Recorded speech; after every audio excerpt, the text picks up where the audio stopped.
Welcome to another episode of The Asylum with Harley and Joker. I'm your host, Harley, as always, joined by King Joker. King Joker's got some fucking feelings today, Harley. How dare they declare how dare they declare and celebrate a No King's Day? Do they forget King Joker is the ultimate king and will never be dethroned? These motherfuckers. Just saying. Okay, well, tonight we have Dean from the Family Plot with us. Hi. And we got Mr. Dark joining us. Why are you holding the mic like you're sucking dick? I'm covering my mouth because I was eating a chip. And Uh-huh. we have That's Phil. what the Arby's. We got Phil and Lisa with us from Pod. Taste the meat, not the beat. Yeah. Okay. Yep. Uh-huh. You too. So I'm going to pass the reins over to King Joker and let him start the show. Pass the reins and strap up, my dear. We have a show for you tonight, folks. We are going back, way back, before my father was a sperm cell, even probably. So we're going way back, just make everybody else feel really old. But Thank you so much, Jeremy. I love having fun on this show. I really do. That's right, folks. It's time, finally, to finish the 1956 Billboard bracket. And next month, we can actually move to 57. We'll be in the 90s by 2040, I promise you. I was going to say, if you keep going, I mean, you're all going to be geriatrics. So in 1983... See? It works. Because by the time we get to today's music, I will be so fucking geriatric that I'll have a reason to hate it more than I do already. So yay! It'll be a solo shit. It'll just be you and Harley. Everybody else dead. We'll find new podcasters. Okay, I got to ask. I'm 58. Mr. Dark, are 55. you? Oh, Same general range. still the oldest person on the podcast. Yeah, why'd you bring that up? Even if there's a chance. Because I was hoping I was, Oh no. Well, I look mean, at him. He's obviously younger than us. I was hoping. I There just are don't people have who the hair are so you young. can see all the white. I was going to say, when he was bragging in the chat about how old he was, I was thinking, I'm like, are you like your fucking like early 40s? Like, well, thank you. You're very kind. I I'm didn't a long believe way you were from my 55. webcam, and it's an old webcam. I mean, black Well, don't the crack. fact he's young, but my dad, when he was 62, was getting hit on by 50-year-old women. So That is mean, absolutely not because they happening to thought me in he any was way. their age. I mean, yeah, Mr. Dark is sitting on by like the 75-year-old woman with the canes. Nobody is hitting on me at all. Trust me here. And I mean, Mr. Dark, I guess that You're black not don't going crack. to the right veterans bar. Motherfuckers keep it to my joke, I swear to God. But Sorry, black Jeremy. don't crack, Mr. Dark, but I swear to God, bald don't scald. So I just invented something, I'm going with it. But that's right, folks. We're here to do a bracket. So this isn't the roast of Harley. That was last week. And what a fun roast it was. We found out Harley's so short that you can spin her around and it makes it more fun. So thank you, Mr. Ingram. But well, Dean gets to start us out in this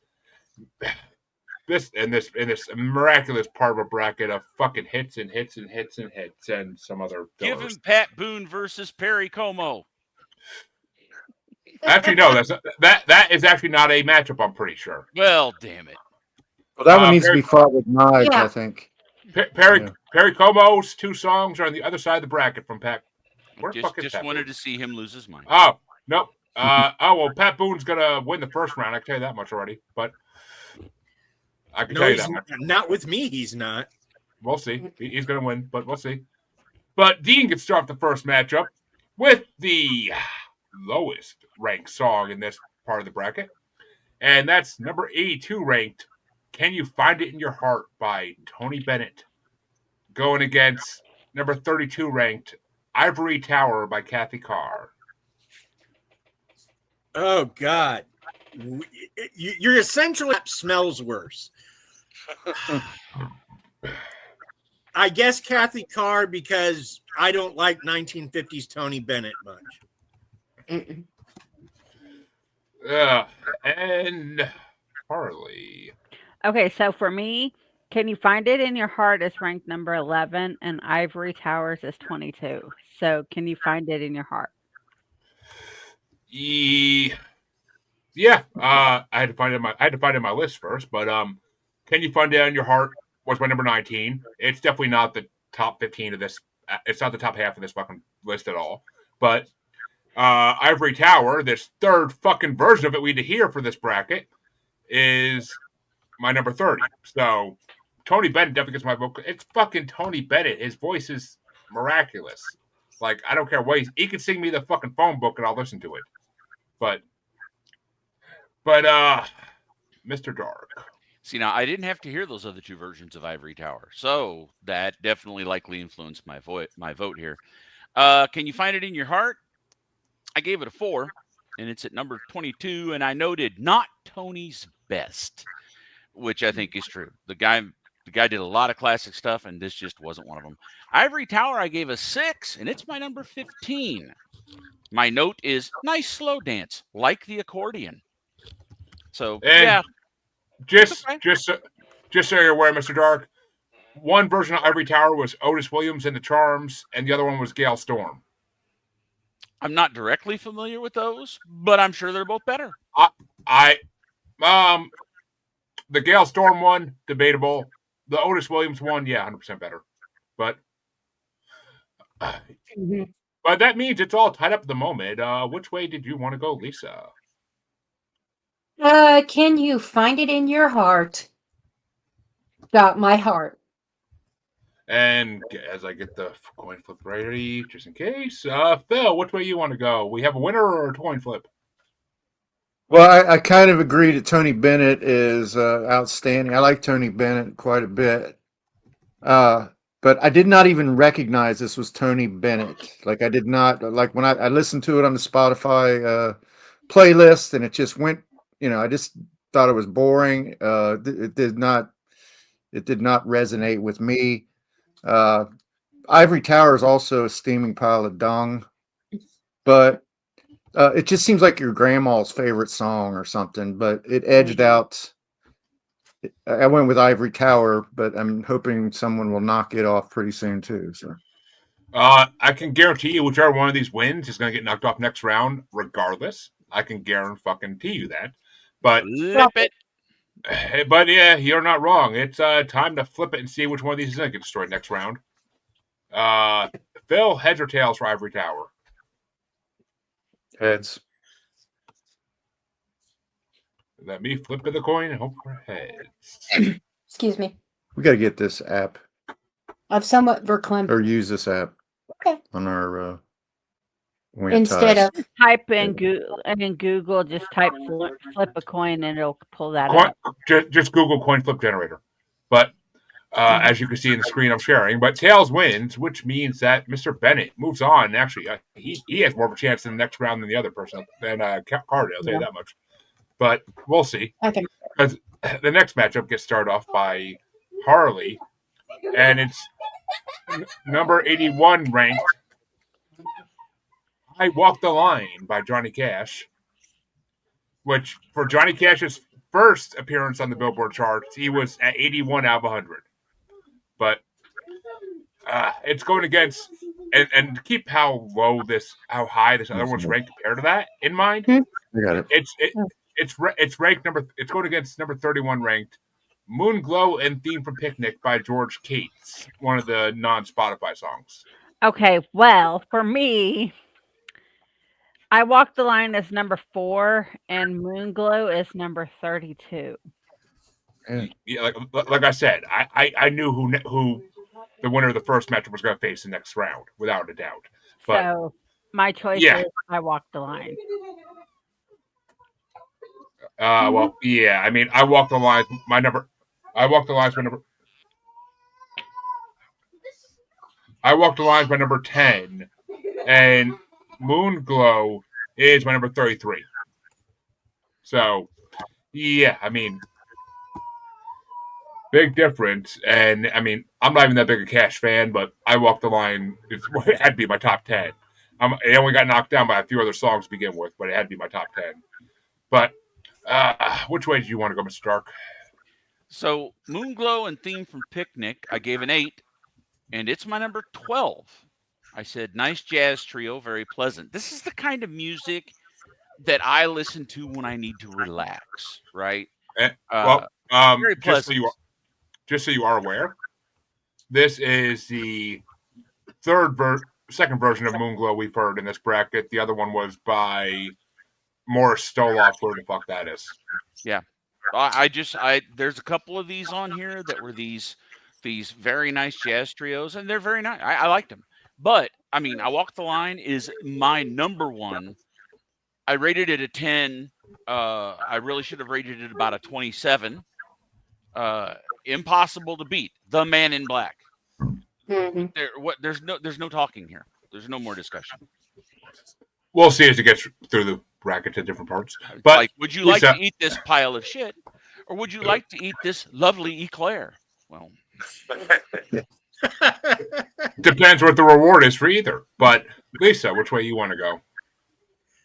Why did it take until 1956 for some good? Johnny Cash. There is no substitute. He is my number 3. I say blame your parents because they weren't buying Johnny Cash albums. But because I'm pretty sure the billboards the billboards, if I'm not mistaken, are ranked on album sales. I'm not mistaken. Oh, we were. My parents were Motown all the way. There was no Motown at this point, basically. There was no Motown. All right, blame your grandparents then, I guess. Well, there you are. I didn't hear music other than not good country. You know. Some of my grandmother's favorite songs are on this part of the bracket, so not Mine yet. Too. Yeah. But Phil, which way you want to go? Oh yeah, my mom absolutely owned Johnny Cash albums, and well, it's very rare that you're going to hit your very favorite Cash song, but it's classic, and it has all the attributes of a great Johnny Cash crossover hit. So I'm going to go with Walk the Line. This is your number 2, hon. Yeah. Mm-hmm. Phil's like, God damn it, I know, I made the list, but yeah, but we have ratings, not it's not numbered. I know. It's funny because Mr. Dark, who you just met tonight, kind of takes like a combination of what you do and what everybody else does, and like combines them into one thing. So right. he does double the fucking work. Like my hats off if I had one to Mr. Dark. I listen to them and then I just rate them as I go because I can't remember back. I'm old. I can't. By the time I get to the end of the list, I'll be like, okay, wait, what was this one again? And the first time I tried that, it was like I ended up having to go back and listen to No, I'll just rank them, and then out of that. Well, that's why we take notes as well. Mm-hmm. Yeah.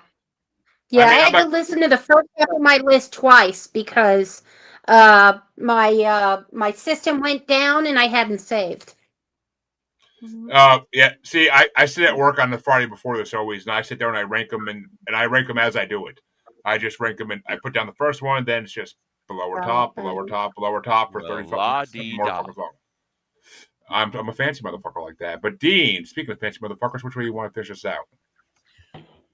You're not going to get me to go against the Man in Black, and you certainly aren't going to get me to go against the Man in Black with whatever shit you're trying to throw at the wall. So I'm sticking with Johnny Cash. Well, let me ask you this. Do you really want to be the gunslinger going against the Man in Black? I mean, it's a fight for eternity here. Yeah. What the who? Dark Tower reference for those who aren't Stephen King fans. Yeah, I knew Mr. Dark would get it. The quest, get the joke, and everybody else is like, "What?" I've listened to Demon and Wizards. I know my fucking lore behind Dark Tower, but I've read all of the. I'm on the. I've read Dark Tower. I haven't seen it. Back with when you didn't have the map in the front of the books, and you just had to read everything and try to find clues. I've been on the second book for like 6 years. I haven't read it in like 6 years because kids, and podcasts. But eventually, when my kids are older, I'll get back to reading again. Oh, young Padawan, you've just left on the journey. Oh no, I want to get to the part Pennywise is in. But But that means that the next matchup, because that was a sweep, as I fucking damn well knew it would be.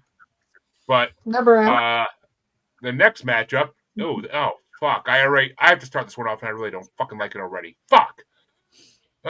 It's number 80 ranked Glendora by Perry Como versus number 30 ranked The Flying Saucer by Buchanan and Goodman. And before I even say my rankings, because I'm fucking pissed at this, The Flying Saucer, I bow to Buchanan and Goodman. To put together something like that before the days of digital editing had to be a shit ton of fucking work. And, I mean, the fact that they pulled that off, that fucking little skit thing had me dying fucking laughing. Sir, what would you do if you saw the alien? Duck back in the alley! Like, fucking had me dying. Like, that part fucking had me rolling over. Oh, we're about realize to Dickie Goodman made a career out of that, right? I know, but it's the fact that they did it back then before, like, you could go on a computer and do it all, like, in, like, 5 seconds. Now, back then it was like, tape, cut, tape, Oh yeah, that's cut. that's some broad audio tape and razor blade. That's what that I know. It's fucking admirable. They would even go through, like, this, trying to be that generation's Weird Al before Weird Al existed, in a way. So, I mean, we're about to hear the first alien speak. Like, fuck, I love it. Like, it had me dying, rolling on, like, I was driving, so I couldn't roll on the floor, but I was literally laughing that hard. Like, it was just, oh my God. The fucking way they used all the different songs from this bracket. But my rankings are, I had The Flying Saucer at number 11 and Perry Como at number 8 because Glendora is a fucking amazing song. I picture the 50s. That's the kind of song I fucking picture. I love that song. And I mean, it's Perry Como. He doesn't disappoint usually, but he's had a couple in these brackets that disappoint a little bit. But that one, my number 8, easily. Flying Saucer, my number 11. It was originally like my number 3 going down the list listening to this, but it got knocked down. But fuck, I don't care who wins this. I'm happy either way. But which way you want to go, Mr. Dark? So Glendora gave it an 8, and it's my number 5 because, as I say in my notes, good old Perry and Horns. This is like the prototypical Perry Como track. Everybody's out by the pool in the lounge chairs. They've all got cocktails, you know. They're wearing, you know, the jackets with the little ties. It is that. Smoking cigs. Yeah. The women are wearing the bikinis that show nothing at all except exactly. maybe an ankle. The bikinis that are practically burqas. Yep. But Flying Saucer Part 1, I mean, I gave it a 9. It is my number 2. It is the great Dickie Goodman. And as I pointed out before the show, this was very shortly after Flying Saucers were named. This was right in the middle. Like a decade after Roswell, basically, yeah. People call 55 and 56 the year of the saucer. True fact. He's not wrong. He's not wrong. There were several major. Sorry, I'm a UFO nerd.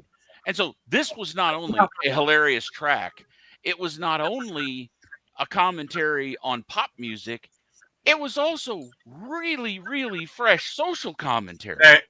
And a big fuck you to the government for trying to say it's weather balloons. Oh, totally, 100%. So yeah, no, it works on so many levels. I grew up with this guy. I owned the 45 of the Shark of the Jaws one that he did. I mean, yeah, no, this is my childhood here. So he's got to win. And do you not know I'm a paranormal podcaster? But I know there are okay. people listening who might not be aware of these things. I mean, if they're listening to anything I'm on, they're aware. I did not know. I did not know. See? I mean, it was a decade after fucking I know a lot of it. It was a decade after Roswell. The government was still in high fucking deny mode. So, and then in 55, about 30 flying saucers buzzed the White House. Yep. That actually happened. There are pictures.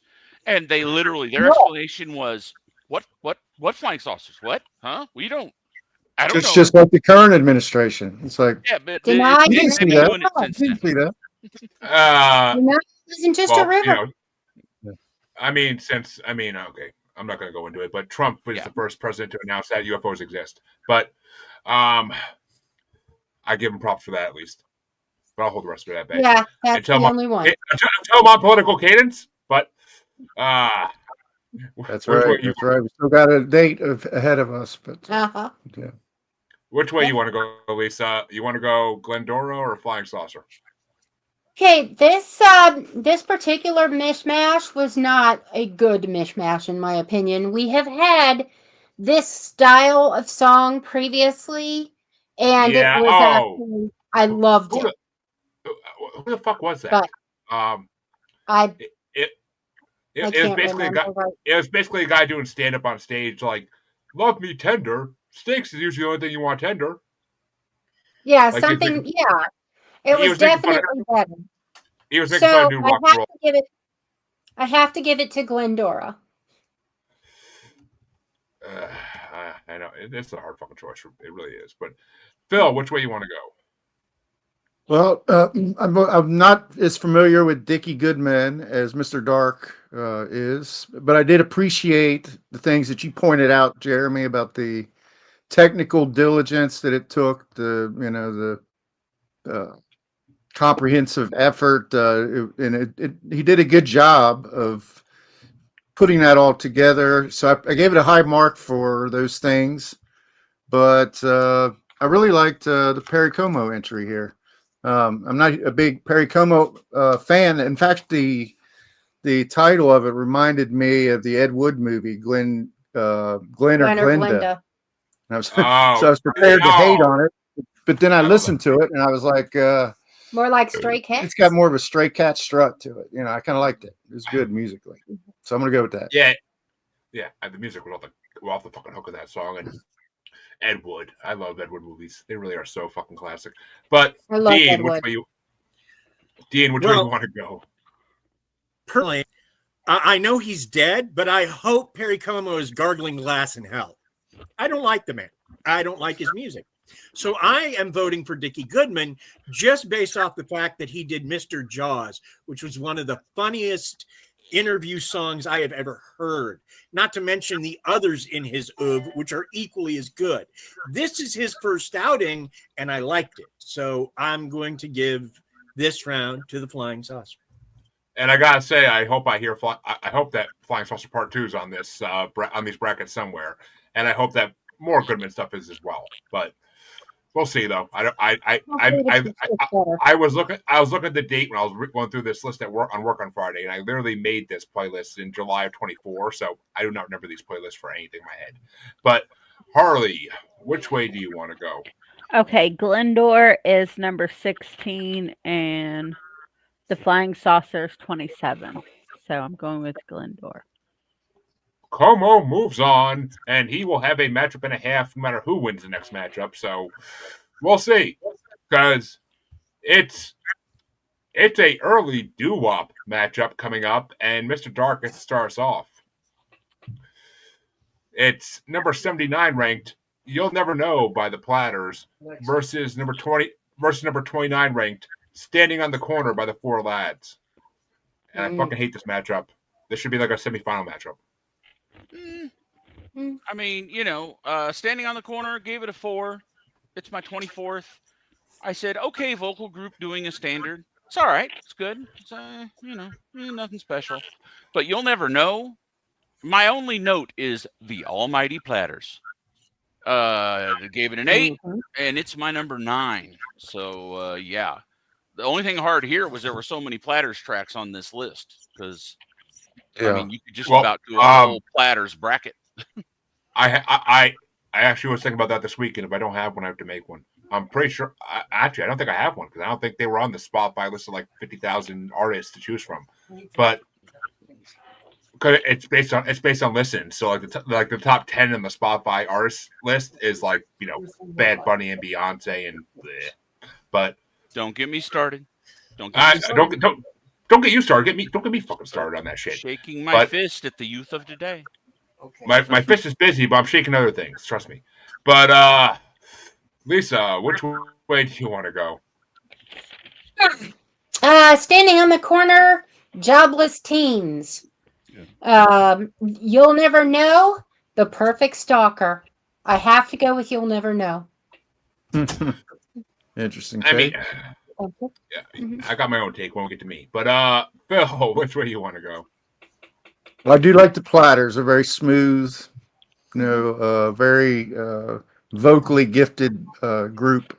The nice baritone, slow tempo of it. It's not my favorite Platters, but it doesn't have to be. It's just fine, and it's slightly better than Standing on the Corner, which I had, Yeah. pretty good mark for it. There are other versions of Standing on the Corner that I really do like. This is not one of them. Well, Dean, which way you want to go before I voice my opinion? I did not care for Standing on the Corner, at least not this version. And while I liked the Platters going into this, I have to say this bracket made me like them a little less because, my God, how many of their songs sound almost the same? And that everything sounds like it's about to become The Great Pretender. And just vary your music a little. So, but I'm still going to give it to the Platters. Which one of the Platter songs on this was the grand finale winner of the last part. So that will face whoever wins this. But Harley, which way do you want to go? Okay, You'll Never Know is number 10, and Standing on the Corner is number 30. Yeah.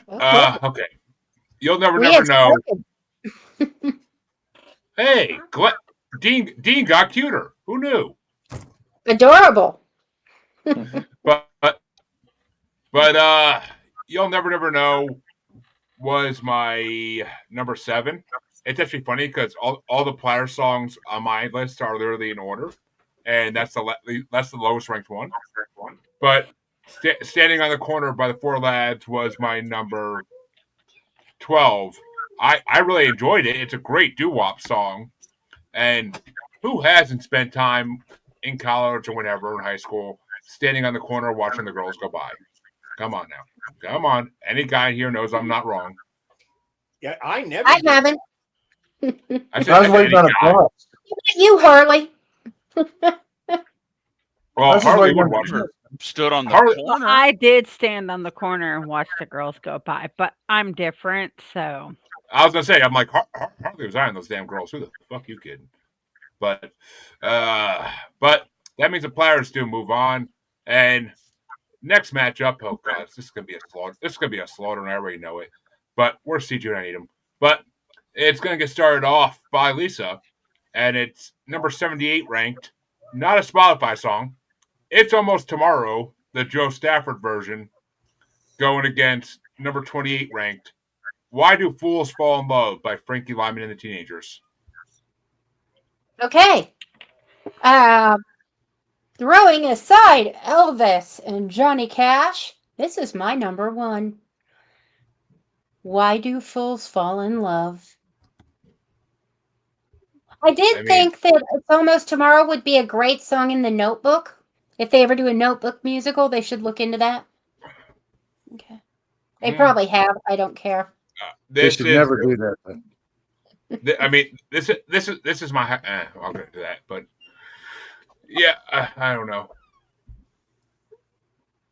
But which way did you want to go, Phil? Before I get into my opinion. Let's see what I got. Actually, I'm going to agree with Lisa. That song is infectious. I know CJ. You mentioned CJ. I know he loves Frankie Lyman from another episode we were on. Of course, one time I thought CJ loved football, and I mentioned football to him, and he was like, "Oh, I don't like football."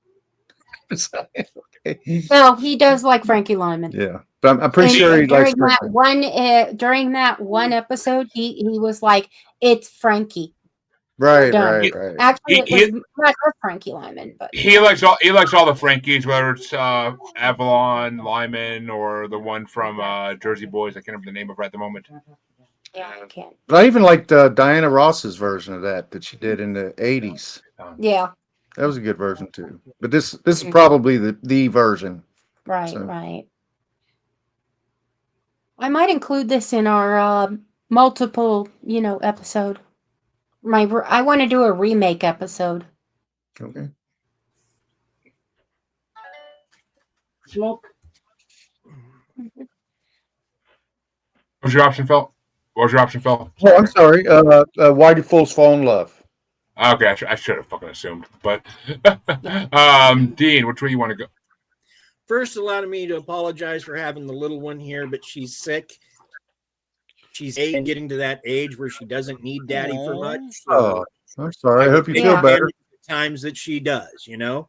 Absolutely. So Don't listen to all this terrible foul language. Right, especially Jeremy. Me and Jeremy both have kids, and he's dealing with his probably right now too. And I mean people are saying terrible things like Johnny Cash isn't good. So don't listen to that. It's foul and filthy. Yes, I apologize. I apologize for my language, someone.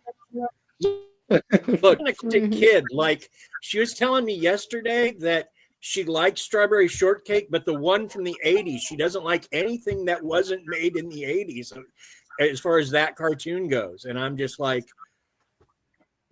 I'm kind of proud of you. I don't know why. Because she's got taste. I'm gonna be strawberry shortcake for Halloween. Okay. Oh, cool. That's a really good color on you.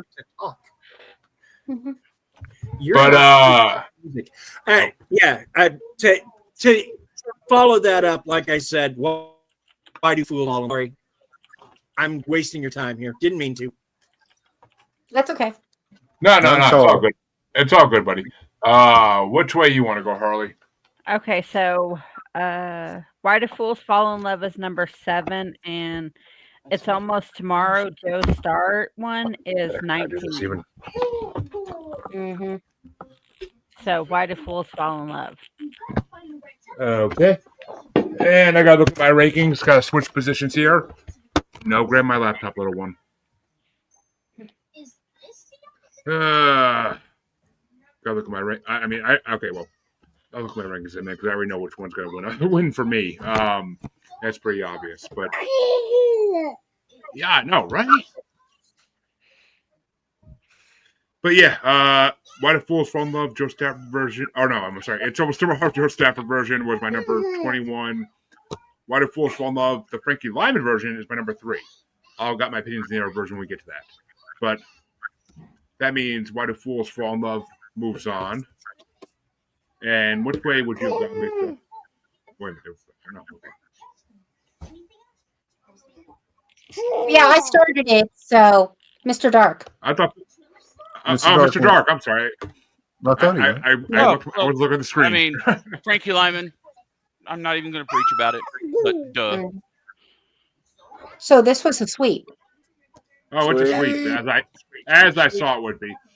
This next matchup might actually have some flavor to it, so we'll see. But it's going to get started off by Phil, and it's number 77 ranked, another non-Spotify song.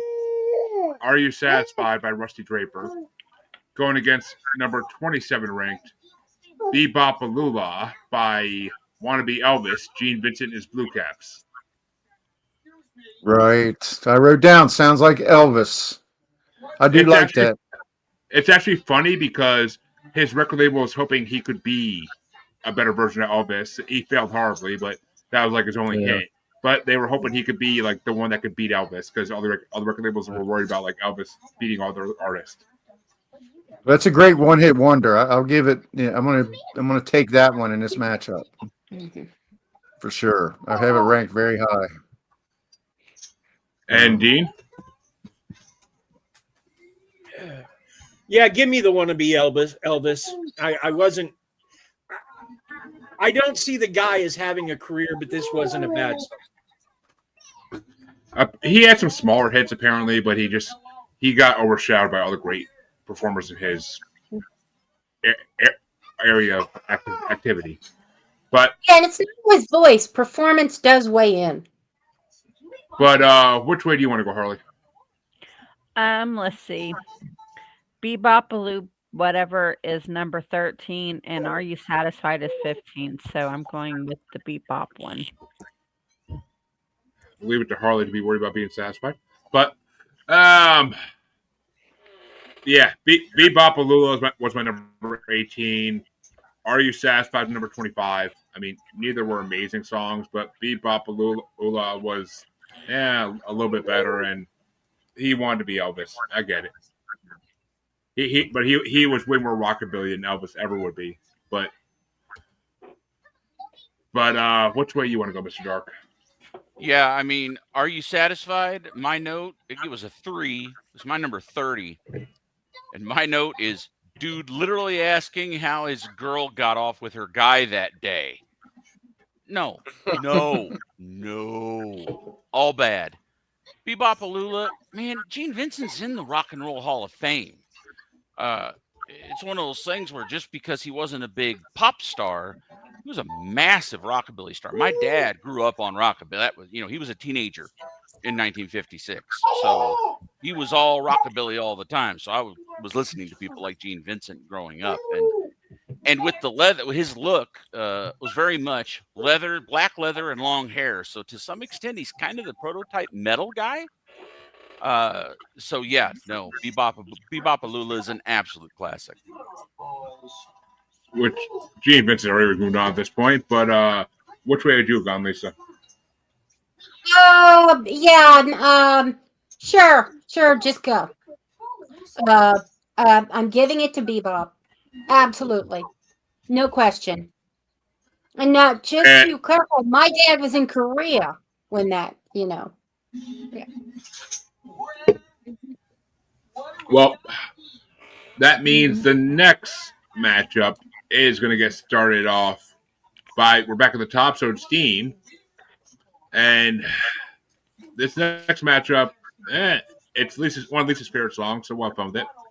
Number 76 ranked, Jukebox Baby by Perry Como, versus number 26 ranked, Tonight You Belong to Me, the version by Patience and Prudence. I'm going to go with Patience and Prudence. One, I heard that in a horror movie. I can't remember which one, but definitely one of those Halloween, Friday the 13th kind of horror movies. And I thought it was a cute little song. Also, neither of them are Perry Como. And Harley? Well, I'm going with Tonight You Belong to Me, and I have reasons why I picked that song. It's our song. Yeah. Yeah, Tonight You Belong to Me. This version wasn't as good as the other version we heard it in the last part. And this is the version you're talking about, Lisa, where it's literally a 9-year-old singing it. Because I watched the history on this. They were not a recording artist by trade. They were singing it, and their father was a record label guy, and he heard them singing it, and he wanted to get it out, so he made them become recording artists because he heard them singing it, and he thought it would sell. So that's why a girl that young was singing this song. But Tonight You Belong to Me was my number 13, and Jukebox Baby was my number 22. So I gotta give it to Tonight You Belong to Me, because who doesn't have people that they can think about that type of song? But which way you want to go, Mr. Dark? So Tonight You Belong to Me, I gave it a 7. It's my number 13. My notes were probably the single song on this list that still bleeds into the zeitgeist. So many references of this exist throughout media. I mean, they're like you said, it's been used and covered in horror movies and TV shows. It just lingers. The song won't die. It does it like in the creepy parts of the horror movies. Oh yeah, totally. That song. Totally. I mean, it should have been one of the songs the freaking rock guy sang in Sleepover Blowout Part 2. Yeah. Or some Jukebox party Baby. massacre. I mean, Jukebox Baby, I gave a 2. It is number 33, dead last. And my notes are, this is a little nutty for Perry. You can't sing rock and roll, Perry. Sit down. Basically, this song is your creepy uncle bragging about all the young trim he scores. It's creepy and awful. And yeah, the video. Yeah. It was an older guy and a teeny bopper. Yeah. It's all he says in the song. about how, well, she's almost 17, and here's Perry Como, who's, I don't know, 63 or something. Seems that way. And it's just, no, I know it was a different time, but it wasn't that different, man. More importantly, I mean, look, Perry Como can't sing rock and roll. He's not a rock and roll guy, and this was an attempt at a rock and roll single. it's funny because he mentions like "See You Later, Alligator," and he mentions Dungaroo Blues or Dungaroo Girl, whatever the hell it is. He mentions like two other songs that have been. He mentions two other songs that have been in this bracket, like in his song, like. So you're trying to mention other famous songs to get more famous. To be hip and failing. Yeah. But I gotta agree. Well, Lisa, which way you want to go? Okay, I just have to say I saw a different backstory on the girls. Okay, from the song. First of all, creepy AF. Way too young to be singing that song. But the backstory I saw was that they were orphans, that they were supposed to be taken to an orphanage, but this guy waylaid them, took them to wherever he took them, and he was behind the camera with a knife. And you can see they kind of look afraid. So it's hard to say for me which one is the absolute true backstory. But either way, I can't let this win. So for me. So I'm going to give it to Perry Como. I think the song should be remade. It's already won, I think. Yeah. Oh, okay. Well, and it's been remade dozens of times. And it's used in so many horror movies and. Yes, one guy forced him at knife point to sing, and then Perry Como just wants to date him. Well, that's what I think. Jukebox Baby should be remade by like a boy band, K-pop, you know. Oh, K-pop maybe. There's no boy bands really in America anymore. But which way you want to go, Phil? Well, it wasn't a very inspiring matchup, but I went ahead with the Dirty Old Man. It's kind of old, antiquated, and big band. It's kind of big bandy, kind of old fashioned, and I don't really care for it. But I really don't like the other. The other is very creepy. So, well, we have our first playing match for the night to determine who's going into round one, and it's going to get started off by Harley. It's number 74 ranked "Walk Hand in Hand with Me" by Tony Martin, going against number 25 ranked "I'm in Love Again" by Fats Domino. Okay, so "I'm in Love Again" is 23, and "Walk Hand to Hand" is 27. So I'm going with "In Love Again." See, the one song this kind of grew on me and surprised me. "I'm in Love Again" is my number 14 because it's Fats. It's Too Fast. It's because it's Fats. I mean, his songs are never more than 2 minutes. But "Walk Hand to Hand with Me" is my number 2 ranked song. Something about the way Tony, I don't even know who the fuck Tony Martin is. I never heard of him till this. But the way his voice delivers and the way he and the way, I know Mr. Dark's face is like, I'm going to kill this dude. But the way his voice delivers and the way his background orchestra is, I freaking love that song. That song is phenomenal. Like, why do I not know this guy's name like I do Frank Sinatra? The number of songs you had to skip to put this thing over in order to make it number 2. You know what? No, you've reached max squirrely. You got to back off the squirrely about 25 to 27% there. No, it's whatever he's drinking that's kind of made his brain dysfunction. Oh no! I made this list first thing in the freaking morning. I was on coffee at that point, so electrolytes. Awake. That's what it was. We'll So you blame it have on no being excuse. half awake. Walk Hand in Hand with Me is a gorgeous freaking song. I mean, Well, I'm God in the song. I'm God, not the actual multiple God, but I'm God. So I mean, it's a different way, but still, I freaking love that song. But Mr. Dark, which way you want to go? "Walk Hand in Hand with Me," I gave a 3. It's my number 28.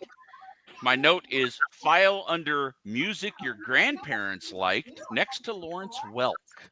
It would be. I totally could picture this dude on Lawrence Welk doing this, and it was like, no. He probably was. I mean, now I'm in love again. I gave a 6, and it's my number 18, and I said it's a Fats Domino song, just like every other song he ever did. He's got that Ramones formula where like he only ever made one song, but it was a pretty good song. So, but yeah, it's all right. It's right. You know, again, number 18, it's about smack in the middle. It's not going to live very long as far as I'm concerned. I'm in love again. Okay. I don't think I need to say anything about Walk Hand in Hand with Me that hasn't been said by Mr. Dark. And I'm assuming Mr. Dark went with Fats Domino. I'm assuming. Yeah. Yeah. Yes. As did I. But which way you want to go, Phil? Yeah, I'm going with Fats also. You're right. A lot is it seems a little formulaic sometimes, but I love the sax playing in that one. In general, I just like the upbeat, fun tone of Fats Domino. So, which means Fats will move into the first round here. But which way do you want to go? Take a good look at me. Do you really think I'm voting against a guy named Fats? I did, and I'm fat, so.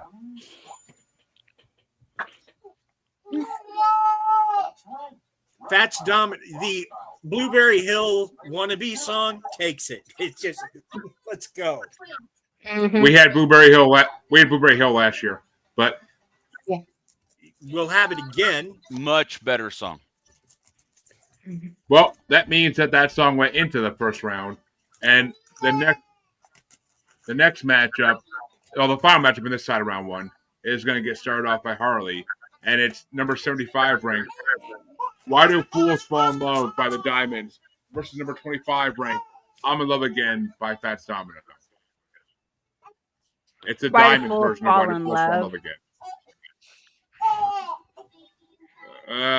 Wait, but it's against the same song we just did? It was a play-in. To determine which song goes into round 1 even. Well, Why Do Fools Fall in Love? But, yeah. The Diamonds version of Why Do Fools Fall in Love was my number 16 ranked because it's no freaking Frankie. It's no Frankie. No, it's not. And I'm in Love Again was my number 14, so Fats takes this one from me by a couple songs. It's not Frankie. That's all I gotta say. But which way do you want to go there, Mr. Trucker? Why Do Fools Fall in Love by the Diamonds? I rated it a 2. This is my number 32. My notes, bunch of white guys covering Lyman. Fuck them. This only charted because they were more palatable to bigoted parents in the mid-50s. You know, there's a reason why Frankie Lyman lived and died the way he did, and it's the people who controlled bands like the Diamonds. That's exactly why. So screw them. Give it to Fats. Oh. Right on, brother. I agree with you. And which way do you want to go, Lisa? I'm going Fats. I did kind of enjoy Why Do Fools Fall in Love, but if the Diamonds were against Frankie, they would die a horrible death. She looks like you, Jeremy. No, she doesn't. She looks like my wife. Trust me. But, or at least that's what I'm told by everybody else. But Fats does move on to the second round then. But which way would you have gone, Phil? Oh, Fats Domino all the way.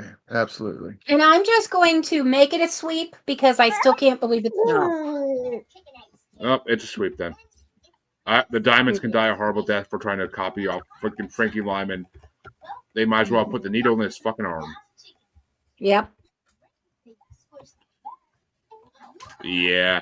And you know what's the funny thing is? I just lost a poll for podcasts to a podcast called Inappropriately Funny. I'm like, you gonna steal my shtick and beat me in a bracket? What the hell? I voted for you in that bracket, but then again, I know you did. You come up in, I vote for you. I know And you I did. wasn't aware there was a vote. What are you talking about? There's brackets ranking shows? Yeah, a group called Underground Promotions on Twitter does it. But That could kill your self-esteem, man. I didn't bother sharing it out too much because they already had 60 votes like in like minutes. So I was like, oh my god. I'm like, I'm not winning this. But they may have like a network. They send out a message. Hey, vote for me. I do too. I do too. I do too. But my network didn't come through, and my network is not that freaking big to beat 60 votes. Every other podcast in there I could have beat 1,000 times over. But I never heard of this podcast even. But now I gotta be like, all right, man, I should go check them out. Here's the thing about Underground Promotions. Yes, it kills me every time to be in their stupid polls. I hate them. It's like polls that open micers used to take about who was the funniest or whatever. It's all a popularity contest and it doesn't mean anything. But I agree. But doing the polls gets us about 100 new follows every month and exactly new listeners. So I'm going to do the stupid poll no matter how ridiculous it is because it's getting me my name out there. Is that on the Twitter? Yeah, it's on Twitter. Yeah, it's on the X. I think I found you on there. I'll send you an invitation to the group. Phil doesn't use X that often anymore, but yeah, I haven't. I'm pretty sure it's the whole must thing, but I'm not 100% on that. Yeah. But that means I couldn't do business there anymore. I left before Musk took over, but then he took over, and it was like, oh, he just to put out the dumpster fire, he dumped jet fuel on it. This will be good. You can't do business there anymore. You can't get anything done. Anyway. But that means that the other side of round one is going to get. I know it's going to get started up soon. It's going to get started off by. Who the hell did I leave? Oh, by me. Crap. And it's going to be number 57 ranked, A Rose and a Baby Ruth by George Hamilton IV, going against number 8 ranked, Hound Dog by Elvis Presley.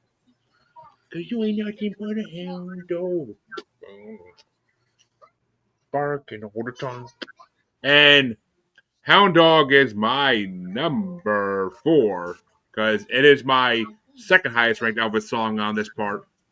And A Rose and a Baby Ruth is my number. I'm like, nah, it can't be that low. Where the fuck is it? Mine was pretty low. It's my number 27. I mean, there's a lot of good songs in this, but I actually really like that song. But it was a lot of good songs. But Hound Dog gets my vote because it's Elvis and it's one of his best songs he ever did. You ain't never even caught a squirrel yet. So, yeah, I know you haven't caught a squirrel yet. You got to catch a squirrel. But which way you want to go there, Mr. Dark? Rose and a Baby Ruth, I rated it a 4. It's in my number 23. I said, never liked breakup songs. You know, those classic 50s rock ballads where it's like, my baby died that night. And just never been into those. I did say good guitar, though. I like the guitar. I know. Hound Dog, gave it an 8. It's my number 11. One of the better early Elvis songs. However, you should know that is the highest Elvis song on my list. Boo. I'm not an Elvis fan. I just, yeah. Anyway. My grandmother married my grandfather because he looked like Elvis. You know what? My mom said my dad looked like a blonde Elvis. But hey, there's a lot of things that they like that I'm like, you can just. Wasn't Elvis originally blonde? Yeah, they dyed his hair black. But and the boy that they got to play Elvis in that movie, Elvis. They did a great job with that. Yes, they did so good. He looked just like him. Even Priscilla said that they did a hell of a job. Well, I mean, We went through this last time, but Elvis is still alive. He's a pastor down south somewhere. But That's right. That's right. Him and Andy Kaufman just has. retired. Oh no, you heard the latest is that Bad Bunny's not doing the halftime show. It's all a ruse. Elvis is going to appear, and it's going to be him. I would watch. I would watch. Either way. I would I've watch already football. seen it. That's Bubba Hotep. I would watch football for the first time in my life. That was true. But which way you want to go, Lisa? Okay. A Rose and a Baby Ruth. This is not a novelty song. I am betrayed. And besides, Elvis. I'm sorry, if it said a rose and chocolates, okay. But a Rose and a Baby Ruth, it mentioned a specific candy bar. Is it actually about the candy bar? Yeah. Well, Yes. Up at her house with a rose and a candy bar, a Baby Ruth candy bar, and 'Cause she that's tells all him I to go had away. in my I told him to pocket. go away too. Yeah. Although I do like Which- Baby Ruth. Let me. That's not the point. I mean, I was gonna say, isn't that how Phil proposed to you with a Rose and a Baby Ruth? No. No, it was a bag of White Castles. That's even better. That's even fucking better. White Mhm. Castle. Gourmet dinner. Phil, you are the man, sir. That's right. We do the hard Yeah. stuff. And speaking of the man, Phil, which way you want to go? Well, Harley mentioned the movie, which I thought that he did a fantastic job in that as well.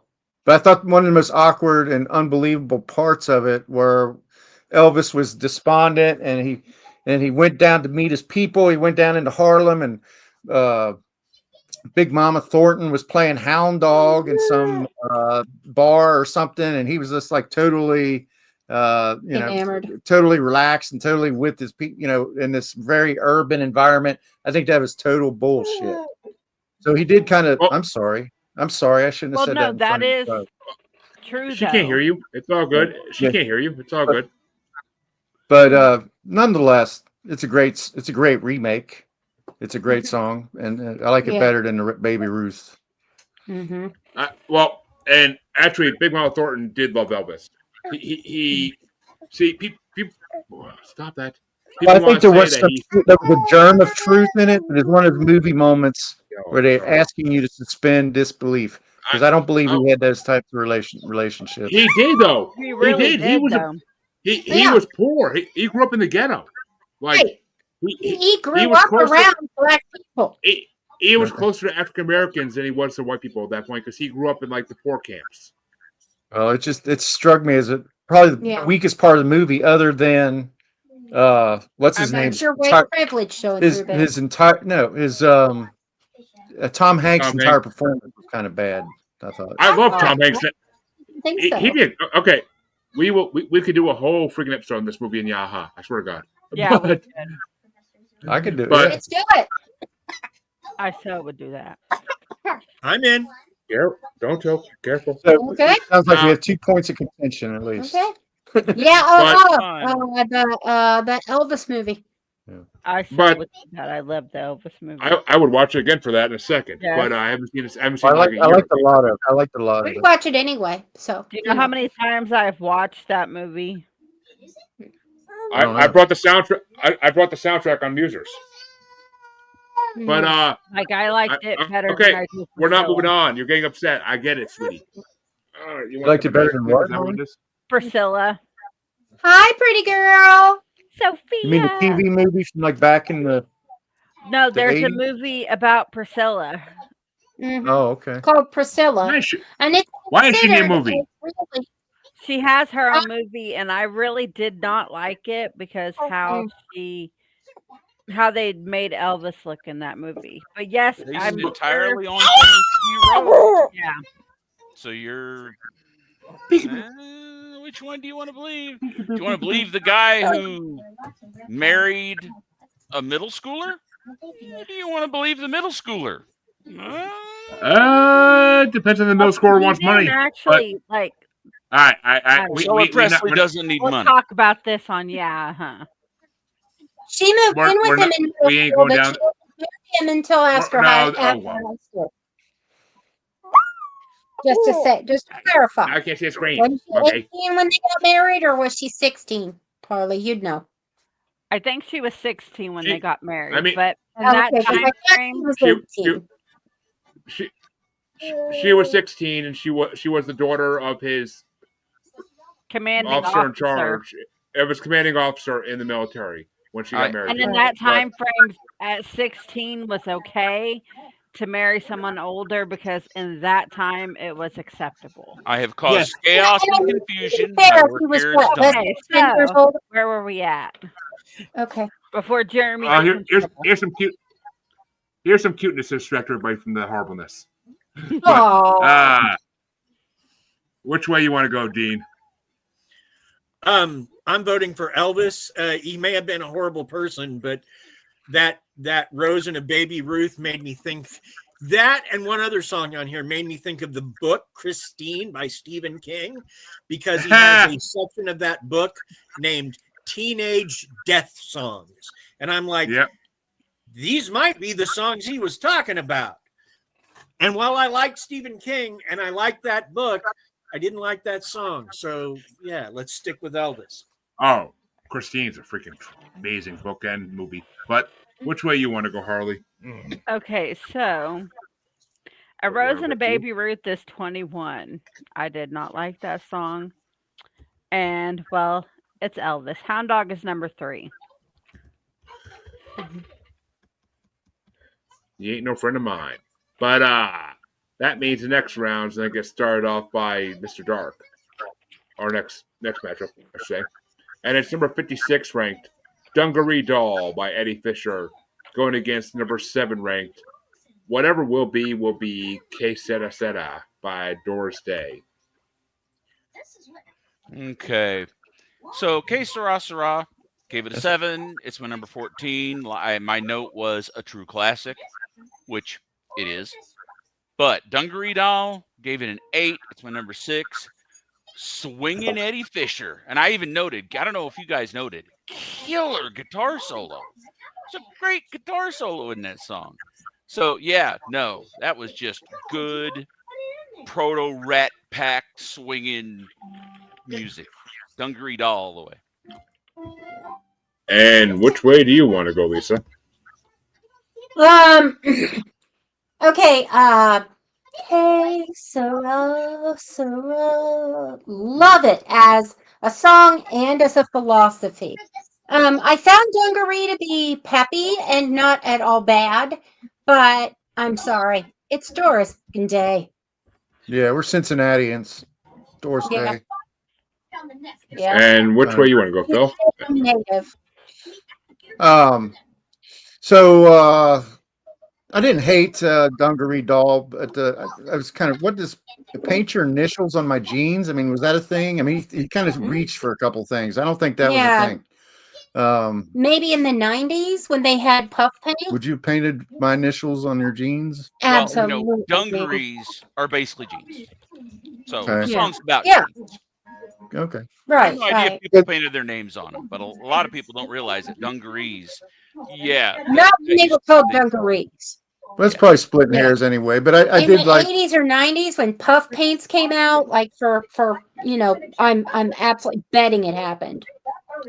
But Doris Day, just she's kind of iconic. And it always reminds me of an episode of MASH where Colonel Potter he goes through a crisis, an emotional crisis, and he was in love with Doris Day at one time. And at the very end of the episode, he said, "After 50 years, I can finally say I'm sick and tired of Doris Day." No, but what happened there was they were in surgery for like a day and a half, and he kept requesting Doris Day, and wasn't it this song too? I think it might have been. Yeah. Que Sera Sera. I don't remember 100% which song it was, but it was Doris Day, and that's what happened. Yeah. You're going with Doris Day, Phil? Oh, absolutely. Yes, sir. Yeah. And Dean, which way you want to go? Okay, I'm gonna start off by saying Que Sera Sera is a great song, and I like me some Day. I do, but I love Carrie Fisher. Through her, I love Eddie Fisher. Although I've been embarrassed to say I don't like most of his music. But this he had rock chops. Who knew he had rock and roll chops? I'm going with this mostly because it's. And Harley, which way you want to go? Dungaree Doll. Oh, And that means I'm either going to tie break it or I'm going to make a winner here. And Dungaree Doll, if I could find it, was my number 23. And whatever will be, was my number 20. So, but I have a specific childhood television memory to that song. Because on the Fresh Prince of Bel-Air, Will and Carlton are messing around with the intercom system, and Ashley is about to get laid for the first time in her life, and they hear her talking to her friends about getting laid by I think it was actually Urkel, but cool Urkel, and Stefan. then Will listens later. And she's singing "Whatever Will Be," in, like when he's listening to the intercom again, and he's like, and Carlton's like, "Whatever will be." That doesn't sound good. So I actually went with that because I have Fresh Prince of Bel-Air memories of that song. But show my age here. But Doris J, she lived to be like 99 or something. It's like Yeah. it's like very recently that she passed. Oh, she lived into my definitely in my popular childhood. That's for sure. Yeah.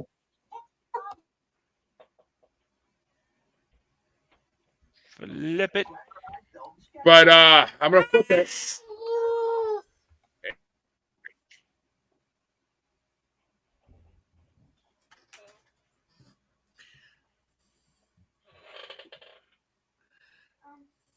You wake me up at 6 tomorrow. At 6:30, yes, I will wake you I up. don't want to be woken up at 6:30. But that means that I am gonna go tail Okay. for Doris Day. Okay. And let's see which way the coin goes. Oh, Doris Day moves on, knocking Eddie Fisher out. I have an extremely long story I'm not going to tell about how I wound up standing in front of Doris Day's house in Los Angeles for about an hour. Just saying. Sounds creepy and like it might possibly criminalize you, but okay. That's where she grew old. This very nice, quaint little house in North Los Angeles. Did you know it was your house when you were standing? Not for a long time. Then somebody said, "Hey, did you know this is Doris Day's house?" And I was like, "Oh, okay." And he said, I'm her butler. I was told to come out here and ask you to move. Oh, the It was horror. a very, very small ranch-style house, one story, nothing that you would ever guess. Like, oh, there's a screen and music legend that lives here. No, but that's kind of LA. You get that a lot, where you find out that, oh, okay, well, there's Harrison Ford having lunch. Right.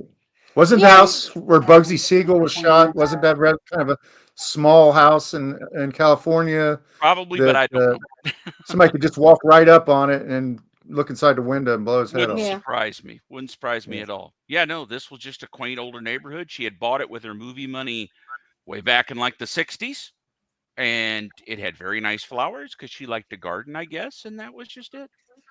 And then like 4 houses down was a guy who built the most amazing yard haunts in the history of those. And that's all. That's where the long story comes in. Okay. Yeah, fuck that. Story. I feel like we're watching Jeremy try desperately to do a podcast while fleeing from his children. Storyline of my life, man. Storyline of my fucking life. Eventually, he's going to be like in a crawl space in the ceiling. They can't find me here. They can't move the ladder. Oh, you have no idea how right you might be. But we need a bigger fucking house. But Jesus Christ. That means that the next. I am aware. Thank you. Actually, oh yeah, I won last time. No, wait a minute. I won last on that one. So that means Mr. Dark started off the last one, did he not? Yeah, you were. You were the last one because you had to flip the coin. Yeah. So Mr. Dark. So Lisa starts off this one then. That's what I thought. No. No, because isn't it Mr. Dark? If I went last, Mr. Dark. Oh, right, Lisa. Okay, go ahead. I can make this Sorry. easy. I don't give a damn. I know you don't. None of us really do. But okay, next. Lisa starts off this one, and this might be, I don't know, this might be difficult, might be easy. I really don't fucking know how people feel. But it's number 55 ranked Canadian Sunset by Andy Williams, going against number 6 ranked, I do not know how this is number 6 ranked, but The Poor People of Paris by Les Baxter. Oh, that's how it's Les Baxter.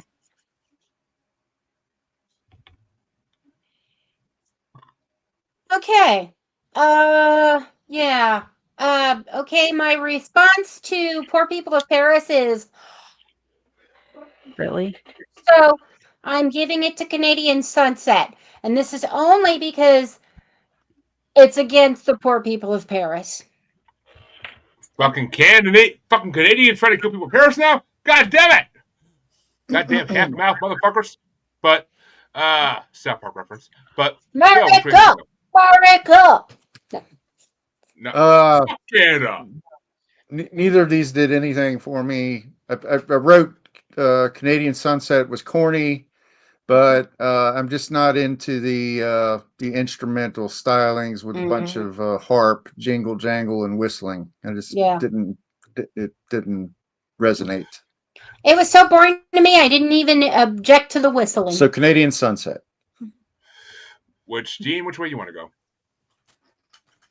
Okay, I am 57. I'm not the oldest one here, but I am close.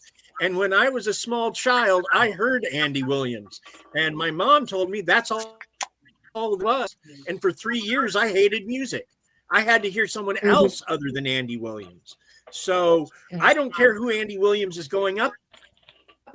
That person wins, no matter how horrible their song is. And Harley, because I think Mr. Dark just creamed his pants on that one a little bit, but okay. So The Poor People was number 33, and Canadian Sunset is number 18. Yeah. Poor People of Paris was number 31. It was my highest ranked instrumental. That's for fucking sure. I actually enjoyed the music in it.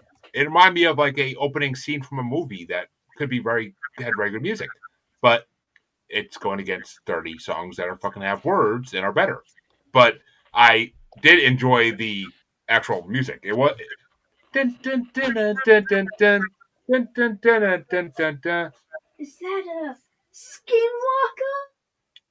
Wrong type podcast, dude. No one cares about skinwalkers in this podcast. Okay, fine, good. But you turn on Wi-Fi? Yes, go away. But yeah, the Canadian Sunset was my number 29, so it only won by 4 fucking spots. But it's the lowest of the low for fucking songs that are lyrics. But I mean, I would love to move to Canada one day for I don't know why, but it seems more peaceful, and I want to go search for the gray bear and the gray Bigfoot. But besides that, Canadian Sunset will get my vote this one, and it will move on to the next round. But which way do you want to go, Mr. Dark?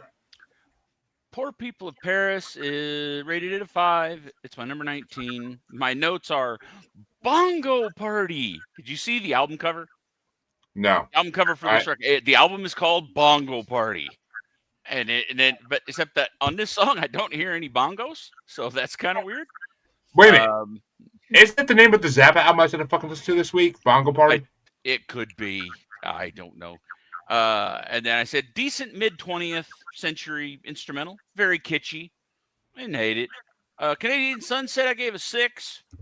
It's number 16. I said Andy singing a Western about skiing. But I did note, I wish Steve was here because there's really interesting overdubbed vocals on this song. Andy is harmonizing with himself, and that was unbelievably rare in 1956. Yeah. So I appreciated that, and that's really why it got as high as it did, because that was very innovative and clever.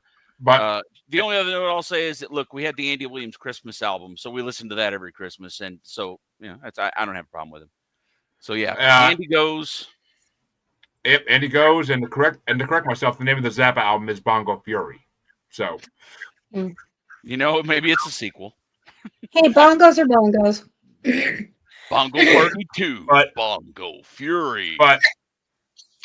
But that means that Lisa, which way you want to go? Even though Canadian Sunset moved on. Canadian Sunset. I do want to say I am pro Canada in case I have to move there and need health care. Yeah. Yay, Canada! Oh, Canada. Canada. We're not a real country anyway. But yeah. Yeah, I can't talk about Canada without bringing South Park into it somehow. But that means that Phil gets started the next This matchup. classic Canadian joke. Insert classic Canadian joke here. No, it's from South Park, Bigger, Longer, and Uncut. Yeah. Oh, yeah, I don't. Yeah, never mind. No. I tried to watch South Park, but Philip had issues. I tried to make them watch it by bringing it on their. They did a best villains rotisserie cinema, and I brought it on for Saddam Hussein. But Oh yeah, yeah, I remember that one. Hey, so who the voice actor for Saddam Hussein is now playing Donald Trump on South Park, but which is hilarious. It is hilarious because he sounds just like Saddam Hussein. And I'm like, and he even goes into bed and pulls it out like, "Hey, buddy." Well, okay, I'm sorry. Hey, buddy. 2 fingers, not a hand. But Phil starts off the next one, and it's number 54 ranked, "Soft Summer Breeze" by Eddie Haywood versus number 5 ranked, and I don't know how this number 5 ranked. I really don't. But "The Wayward Wind" by Gogi Grant. How the fuck you say that? Okay. Let's see. So I just recently, Rock and Roll Heaven did a series on Mama Cass, and the Wayward Mama Wind. Cass. What's that? I love watching Mama Cass in her old videos. She was a hottie, but okay. Yeah. She was Quite the what is it? singer, Apparently she was actually a registered genius. Yes. That's Us bigger folks as you are. Us bigger folks as you are. Right, Dean? This sounds like something she may have done during her solo, "The Wayward Wind." I don't know why I thought of that, Sadly, but that just made me her think solo didn't go well. Made me think of Mama Cass, but and I liked it a little bit better than "Soft Summer Breeze." So I'm gonna go with "The Wayward Wind." Hey, it got number 5 that year for a fucking reason. I don't know the reason, but it got number 5. Which way you want to go, Dean? I don't like either of these songs. I'd like to invoke the nuclear option and vote instead for Talking Heads, "Nothing But Flowers." Not an option, good sir. Can I not vote? Can I withhold my vote because I actually you can because then we'll be actually at an odd number, so that works. But I'm withholding my vote. I don't like either of these. I withstand this withholding of the vote. But Harley, which way you want to go? Okay, the Wayward Wind is 28, and Soft Summer Breeze is 31. Yeah. Wayward Wind was my number 28, but Soft Summer Breeze was my number 32. So Wayward Wind wins it by technicality on my end just because of that lyrics. And I mean, Soft Summer Breeze was enjoyable. But I was actually listening to it today driving in the car, and I'm like, this is more of a fall melody than a summer melody. But it's instrumental. I don't do instrumentals. I love a good instrumental. Nope. I mean, I listen to Cradle Filth and Nightwish. I like good instrumentals, but I can't stay focused on them. It's got to be a good instrumental. ADD, squirrel. I have ADD according to people, but I don't. It was a little bit different. That's why it's so hard to diagnose us. I've never been diagnosed, but according to podcasters, I have ADD. I don't see it. Oh, you do. I tell them it all the time. I've been diagnosed. I'm ADHD with autism, and I see it. Look, a squirrel. What? Mr. Dark, which way you want to go? That's So- my favorite hoodie. The Wayward Wind, I gave it a 5 and put it at my number 20. And if anybody knows the almighty, world famous Phil Hendry, then you know. I know the name. It's a classic protopop. It's a running gag. Occasionally, Margaret, one of his characters, will. The wayward wind is a backward wind.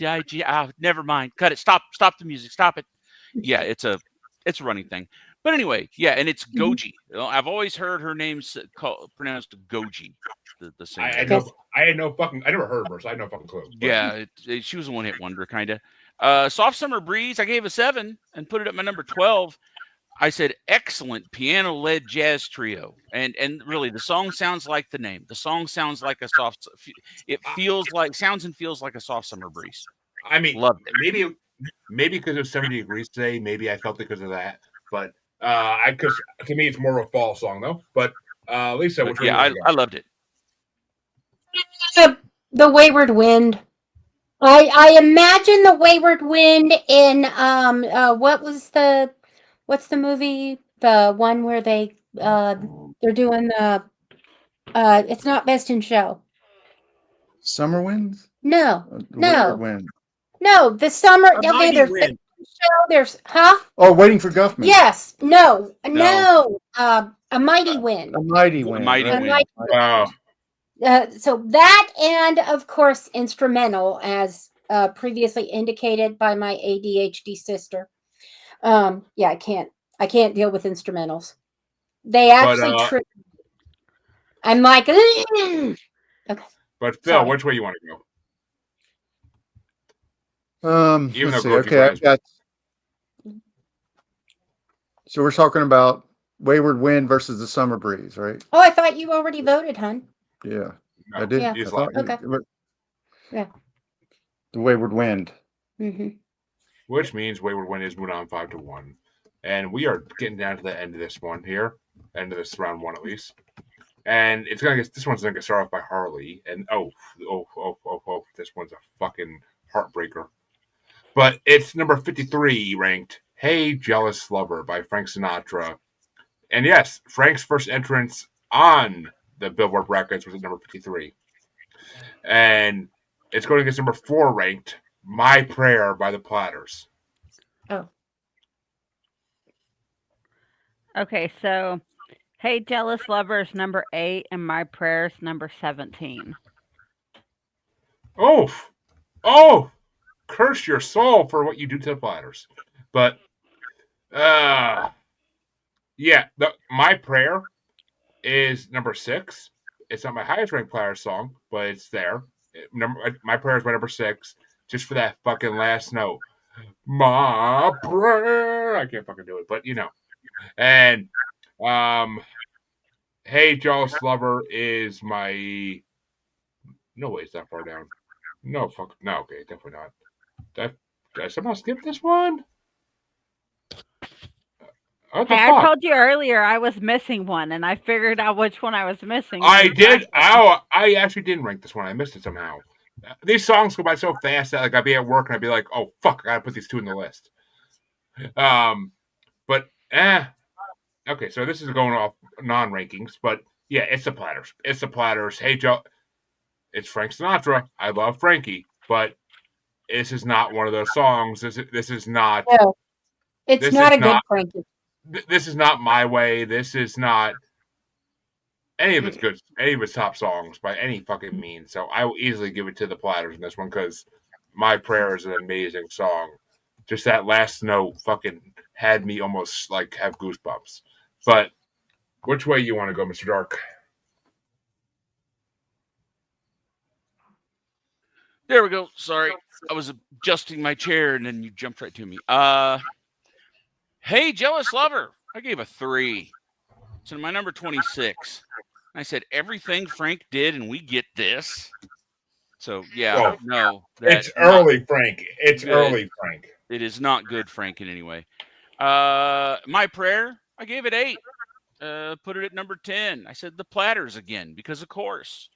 So of It's course the the Platters. Platters win. It's pre Rat Pack, Frank. That's the thing. Yeah. But which way you want to go, Lisa? I'm just going to go yep, because if you don't have anything good to say, don't say anything at all. So, Platters.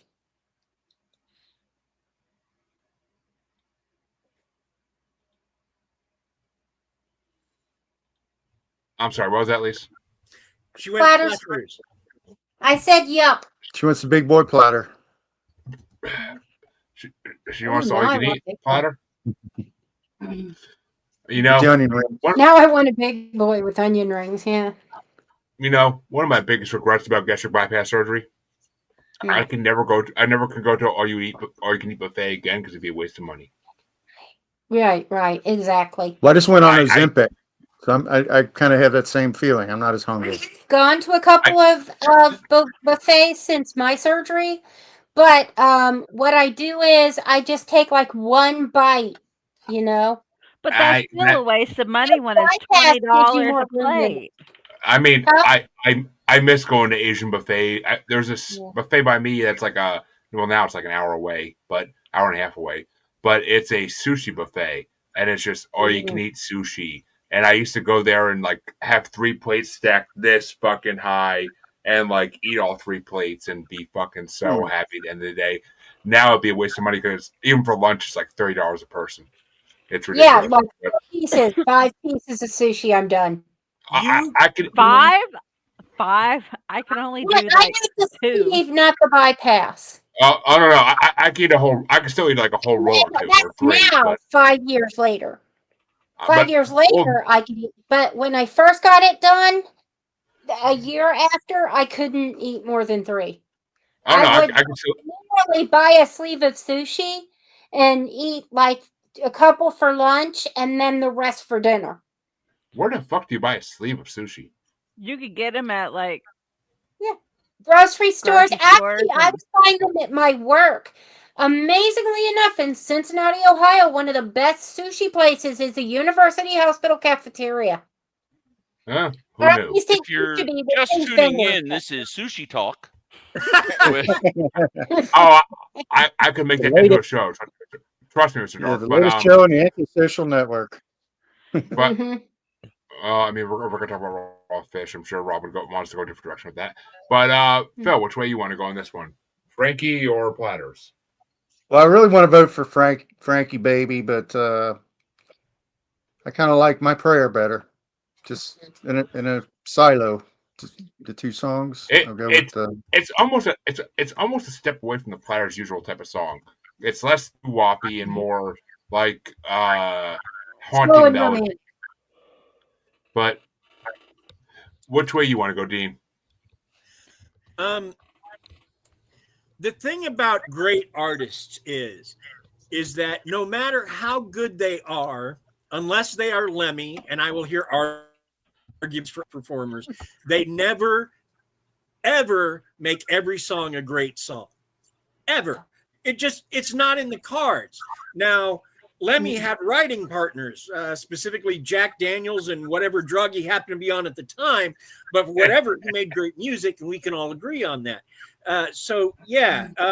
This to me is one of those songs that's like you forgot on the Frank album because you were so jazzed about, oh, My Way is such a great tune. And you forget about this other one, thankfully. Mm-hmm. So, did I say Platters? I meant the Platters. Mm-hmm. It's okay. We get you. And I feel you on the Lemmy. Trick question. Lemmy is God. Debatable. But that means the next matchup is gonna start off by me. And it's number 52 ranked. Friendly Persuasion, The I Love by anti-Elvis himself, Pat Boone. And it's going to be going against number 3, and I do not know how this is number 3. I really don't. But just shows how hard they were trying to not like rock and roll back then. But number 3 ranked, Lisbon Antiqua by Nelson Riddle. And Friendly Persuasion was my number 24 ranked. Anti-Elvis can stay in the past, even though he did a metal album in like their 2000s. But Lisbon Antigua was my number 34. They're the lowest ranked song on this fucking part of the bracket. So I got to go with Pat Boone. But which way you want to go, Mr. Dark? This is what I was hoping for. We get to see Dean have a stroke. It's two of his worst. Lisbon Antigua. Rated it a 3. It's number 27. I said, this must have been popular with girls for dancing. This guy wrote every killer theme song of the age, and we get this duck fart of a song. Yeah, it's terrible. It's miserable. Friendly Persuasion, V.I. Love. You know, I wouldn't hate this song as much if they didn't tagged on the V.I. Love part. That just gave it a 5. Yeah, why? It's 21. And I mentioned it too, Boone before he turned to metal. Pat Boone's a pretty decent actor. He's not bad. He did a lot of amusing movies during that era. He's just not much of a singer. I'm sorry. Well, I mean, he wins because how can you not? It's funny because if you look on his Spotify profile, Pat Boone was supposed to be the anti-Elvis. He was supposed to be a more Christian version of Elvis. That's the Why would only you want an reason he had a anti-Elvis? career. Counter programming. Otherwise, we would never know his name. Well, that's because they wanted him. Because, like in the movie, he was forced to go to the military because the government wanted Elvis gone because he was putting all these ideas in girls' heads about sex. But with his hip shaking. But with his said, tempting hips. Pat Boone should have been nowhere near Tutti Frutti. He should have never been allowed to even read the lyrics of that song, yeah. much less sing them. He is Alice Cooper's next door neighbor, and they are best friends. They play golf. Well, I mean, play golf. Right. Elvis and Little Richard knew each other very well. So I mean, back then, all the big artists knew each other because they were doing all these superstar shows together, traveling. So I mean, why do you think so many of them died on Buddy Holly's plane crash? But Lisa, which way you want to go? Good points. Oh, I'm sorry, but you have to go Pat Boone. I mean, Nelson Riddle may have done good, you know, but no, just no. Pat Boone. He may have more coming up in the future years. Who the hell knows? I don't remember. Yeah. But Phil, which way you want to go? Well, I don't usually go with instrumentals, but I appreciated the innovation. The violin sounds like a buzzing bee. The buzzing bee effect. It's like distortion or something. It was pretty. Yeah, I just thought it was distortion. I liked it. Bad recording. And piano playing was good in it. I felt like it was jazzy. I felt like it was a step above the other instrumentals that were on this list. So I'm going to go with Lisbon Antigua. Oh, it gets a vote, actually. I mean, being number 3, I think it would, but if he doesn't just say what I tell him to. Right. Which way you want to go, Dean? Be all kinds of trouble if I did. I'm gonna surprise my neighbor down below. Just based on his work on Batman 66 alone, I'm going with Lisbon Antigua. Because it's not Pat fucking Boone. I ruined it. I did it. My fault. I would say there'd be a coin flip next, but I know which way Harley's gonna go, and which way is that, Harley? Friendly Persuasion, because the other's an instrumental, and I don't do instrumentals. It was ranked number 29. Never say never, Harley. And folks, the reason feel so good we're gonna get to feel so good at some point. Think about that. And the reason I was sobering a minute ago and why I'm keeping quiet now is because my baby fell asleep. So I'm keeping quiet to keep her asleep, but because it actually lets me be out here and not inside. Yay! But that means the next matchup is going to get started off by Mr. Dark himself, and it's number 51 ranked. It's Almost Tomorrow by the Dreamweavers, the last YouTube song on this, going against number 2 ranked Don't Be Cruel by Elvis Presley. Okay, so the Dreamweavers, It's Almost Tomorrow. Rated it a 3. It's my number 31. I said it's still a lullaby, just like the other version. The other version, my notes are it's a lullaby because they both sound like the classic lullaby song to me. There's just nothing there. Don't Be Cruel, rated it a 6. It's number 17. I said I'm just not a huge Elvis fan, and because I figured how this would be received, I also noted fuck off. But it still wins. Nevertheless, Lisa, it wins. Fuck off, by the Lisa, way. which way are you going to go, Lisa? You didn't do Ignoring it the right. bombast from previous, I've got to go Elvis. I agree. Almost Tomorrow, Yawn, and I have heard really, really good. I mean, there's Hushabye Mountain right there. We're done. So, yeah, Elvis, Elvis, Elvis, Elvis. And Phil? Yeah, this may have been one of my mom's favorite songs. This or Blue Eyes Crying in the Rain. So Don't Be Cruel. No. And Dean?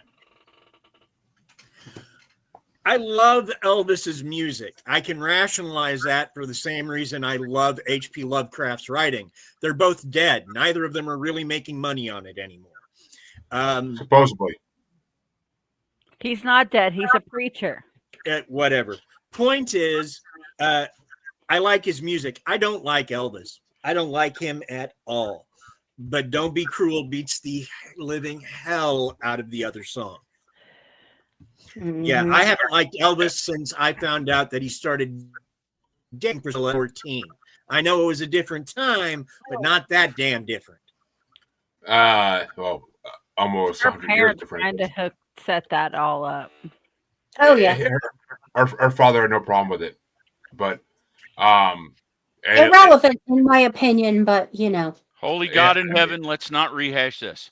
But We've already been here. We left. thank you. We're not doing Been a there, U-turn. done that. Let's leave it. but Harley, which way you I want to do go? agree, but let's leave it. Okay. Don't Be Cruel is my number 1 because that was my grandfather's favorite song. So that's my number 1. Well, funny you should say that way, because It's Almost Tomorrow, the Dreamweavers version, is my number 26. It was the worst version of It's Almost Tomorrow on this part. And Both of them it's are just, pretty bad. I mean, I could deal with the Joe Stafford one of like 5 songs better, but still, it is what it is. Joe Stafford has a great voice, but Don't Be Cruel is an Elvis song I have never heard before. And my grandmother loved Elvis, so the fact I haven't heard this song blows my mind. So Don't Be Cruel was my number 1 because it blew me away. Like it's right there with the Elvis song from the last part of this bracket. Fuck, I forget what's. Oh, not that one. Oh yeah, it's right there to me with "I Want You, I Need You, I Love You." Like that's another Elvis song I never really knew. That's freaking incredible. So Yeah. but that means we're in the second plane of the first round, and an hour and 40 minutes in. Jesus Christ, and it's going to be for this play-in to determine what's going into round 1. Number 49 ranked "A Tear Fell" by Teresa Brewer versus number 1 ranked "Heartbreak Hotel" by Elvis Presley, and Lisa starts us off. Elvis, Elvis, Elvis. A tear fell? Yes, a tear fell when I was first forced to listen to this song. Elvis. I almost forgot about that song. I when have a was story thinking of about Heartbreak Hotel. Okay. Eh, When I was working, when I was 19 years old, I was working at a restaurant, one of our favorite restaurants that closed eventually, the Hitching Post in Hyde Park. They had the best freaking chicken. It was the best. They were not wrong. And the fries, oh my God. And their coleslaw, excellent. All of it. Beside the point, Heartbreak Hotel. I was working there, and Heartbreak Hotel came on, and the owner's son and I both started singing it at the same time. And the owner was standing there and he said, okay, let's have a sing off for 5 cents an hour bump in pay. I won 5 cents an hour bump in pay, which was significant back then. Now it's 5 nothing. cents. Because he sang the song, I did the dance. Since my baby left me. Performance. That was Yeah. a great story. Thank you. And Phil, which way you want to go? Okay. I'm going Elvis on this one too. Seems like I'm more of an Elvis fan than I knew. And Dean, which way you want to go? Elvis. And Harley. Heartbreak Hotel is number 2, and A Tear Fell is 24. I almost forgot about that. That's the one I was missing on my bracket. Well, that means Heartbreak Hotel is moving into the first round, as I knew it would. But It's Elvis. A Tear Fell. I'll see if Chancey was here. He would say, fuck Elvis, every chance he got. But A Tear Fell is... I didn't forget 2. No fucking way. No, okay, I forget. I no. Did I? Yeah, you forgot it too. No, I... Are we still in the first round? Yeah. Yeah, somehow. But, Oh. all right. Be done. I can't find Tear Fell. I don't know why. I know what's on my list, but I can't fucking find it. Because I have 34 songs, so it's... It's not worth it. It's not worth it, but it doesn't matter, because Heartbreak Hotel is my number 9. It's my lowest ranked Elvis song, but it still gets my fucking vote, no matter what. Because A Tear Fell is... Really? I feel like I put it on my list, but I'm getting pissed off now. Because I have 34 songs, so unless I doubled up on one, I don't fucking know what happened. But Or you put last week's winner in it. Last time's winner. I did, but that still should be 35 songs. But so I already missed one song, so it's got to be in here somewhere unless I doubled up. I don't fucking know. But it doesn't matter. It really doesn't. But which way you want to go, Mr. Dark? So I did the opposite. Somehow I didn't get Heartbreak Hotel on my list. Triple checked here, and nope, not there. Now, A Tear Fell, I rated it an 8. I put it at number 8, and I said, I'm not familiar with her, but holy shit, what a voice. I'm sorry, that woman has a great voice. Yeah. It's my vote. I'll have to figure out where I'm going to put Heartbreak Hotel while everybody else figures things out. Well, the only person left to go is you. I mean, sometime. Some break I'm going to have to. Well, Heartbreak Hotel is moving on regardless. And it's going to face the last song we haven't talked about yet. And it's going to get started off by Phil. It's number 50 ranked Rock Island Line by Lonnie Donegan versus number 1 ranked Heartbreak Hotel by Elvis Presley. I liked Rock Island Line. Reminded me a bit of Alice's Restaurant, Arlo Guthrie.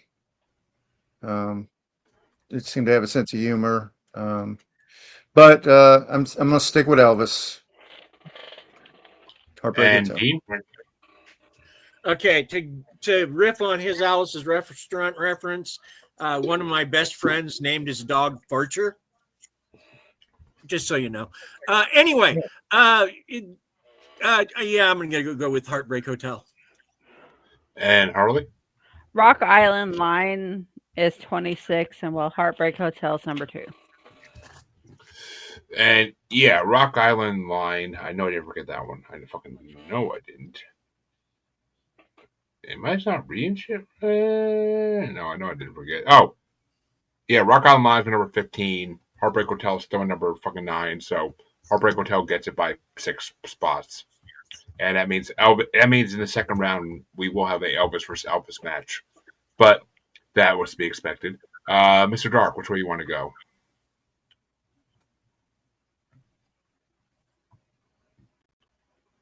You're muted. You're muted. God damn it. So let's try that again. Rock Island Live, I gave a 4. It's my number 25. My notes are a rare British single. I don't think we have any other British artists on, except for Gene. Maybe Gene. No, that's right. Gene Vincent moved to the UK. I said I know he's really important, but this track just doesn't do anything for me. So I will definitely give it to Heartbreak Hotel, but again, I don't even have that on my list, so it's just by default. But I feel like Rock Island Line is like it almost feels like an early Dropkick Murphys song. Well, he was important apparently for influencing a ton of people, like, the Beatles. Yeah. But I read that. I've never heard him. I don't know anything about him, and I don't really care for the song. I read that. And apparently Rock Island Line was like his biggest song. But he was a huge UK artist, and he did a lot of fucking shit for artists over there. But Lisa, which way would you have gone? I found Rock Island Line to be fast, mushy, and loud. So, Elvis. I mean, you could tell why he ended up. Elvis away from me. You could tell why he ended up influencing a lot of people. Elvis away from me. Sorry, couldn't resist. That means that round 1 is officially over. An hour and 46 minutes in. Holy fuck! My wife's ready to kill me. Basically, the rest of the rounds go faster. We must be having a good time. We can help. I must be. Jesus Christ! But that means it's Harley's fault for talking more. Yeah, right. Yeah, right. But that means that round 2 gets started off by Dean. We're back at the top, and if Dean's the top, who the fuck's the bottom? My God, I feel bad. But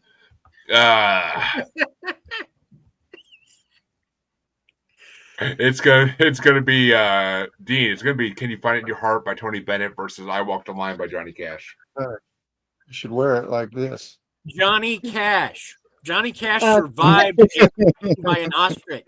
He's a bad mamma jamma. Johnny Cash. And Harley? I Walk the Line. To the bedroom, yes you do. But I Walk the Line still my number 10. Can You Find It in Your Heart is my number 19. So yeah, Johnny Cash all day on this one. I can't promise I'm gonna say that next round. I really can't. But Johnny Cash on this one. Mr. Dark, which way you want to go? Still don't get the fascination with the ostrich thing, but yeah, Man in Black. Well, Dean. He likes to strip people and talk about ostriches. Money. But Johnny Cash moves into the quarterfinals. And which way would you have gone, Lisa? Oh, Johnny. And keep in mind that he's number 81 ranked on this fucking Billboard year. So he wasn't nothing at this point. But Phil, which way you want to go? Just a boy from Arkansas. So I don't know about the ostrich. I always thought he was from Kentucky. But there's only one man that would have the initials JC, and nobody thinks you're talking about Jesus. And that's Cash. So Cash. I'm trying to think if I can think of anybody else, and I can't even. But that's a sweep, and Johnny it's going to be. And to find out who he's facing, which I'm not gonna lie, either one of these is competition for Cash. But to find out who he's facing, it's going to start off by Harley, and it's Glendora by Perry Como versus You'll Never Never Know by the Platters.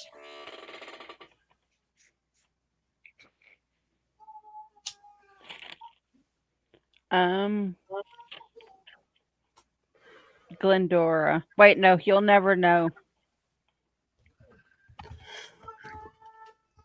Yeah, and for me, Glendora is my number 8. You'll Never Never Know is my number 7. So these are really right next to each other on my fucking rankings. But the Platters take it by one of my rankings, so I'll stick to my rankings on this one. But which way you want to go, Mr. Dark? I have You'll Never Never Know at number 9. But Glendora I've got up at number 5. So got to give it to Glendora. I'm not mad. And Lisa, which way you want to go? I feel like a professional model. Somebody's arranging my clothing. You'll Never Never Know.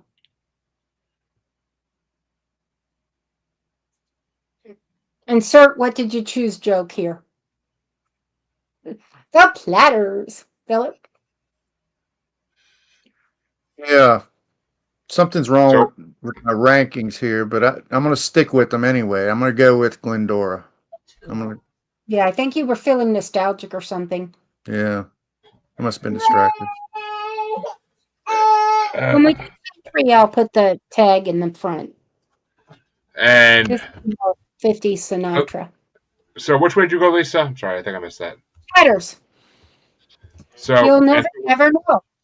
and I Phil went went for Can't Glendora. wait for Glendora. Coming in or what? And which way do you want to go, Dean? I'm going to go with the platters. Okay. Offer platters to a fat man? Crazy? And that means that the Platters are moving on 4-3. I mean 4-2. And that means the next matchup is going to get started off by me. And it's Why Do Fools Fall in Love by Frankie Lyman and his team and the Teenagers versus Bebop Balula by Gene Vincent and the Blue Caps. And it's going to be, for me, Why Do Fools Fall in Love? It's number 3 versus number 18. So 100% Frankie. And which way do you want to go there, Mr. Dark? Why Do Fools Fall in Love is my number 4. Bebopalula is my number 3. So Gene Vincent gets it for me. Okay. And Lisa? Frankie. And Phil? I'm going to go with Mr. Dark. I'm going to agree with Mr. Dark on this one. Ooh. Yeah. Bebopalula. Bebopalula. And which way do you want to go there, Dean. Dean? Yep. And Harley? Papalula train. Why Do Fools Fall in Love was 7 and Bebop was 13. Well, that head or tails for Frankie there, Harley. Tells. It's flipping. Come on, shake that tail Oh. feather. Gene Vincent moves on, beating out Frankie Lyman. Oh, Coming. didn't see that coming by a mile, but okay. Nope. But that means the final matchup on this side of the round 2 is going to get started off by Mr. Dark. And it's Tonight You Belong to Me by Patience and Prudence versus I'm in Love Again by Fat Domino. What was it? Creepy little girls versus Fats Domino. Patience and Prudence versus Fat Dominoes. I mean, anybody who knows me knows that I'm always going to go for the creepy. And yeah, Jeremy, I didn't know whether you realized, but you left the coin up. Oh, my bad. Okay. We're not there yet. So I'm going to go with the creepy little girls at number 13. And which way do you want to go, Lisa? I'm just gonna go Fats Domino. And Phil? Yep. And which way you want to go, Dean? We fat men got to stick together. Fats all the way. And Harley? Tonight You Belong to Me. Yeah, Tonight You Belong to Me was number 13.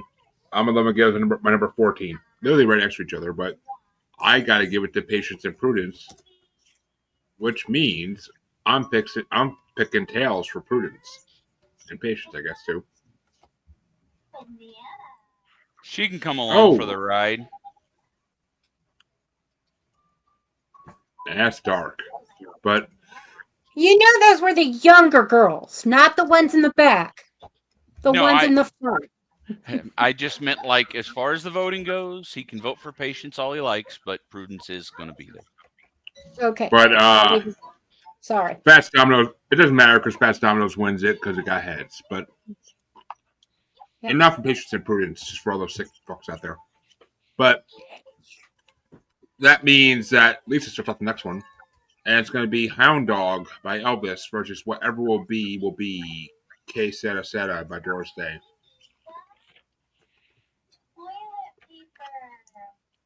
I'm sorry, Phil. Phil starts it out. Okay.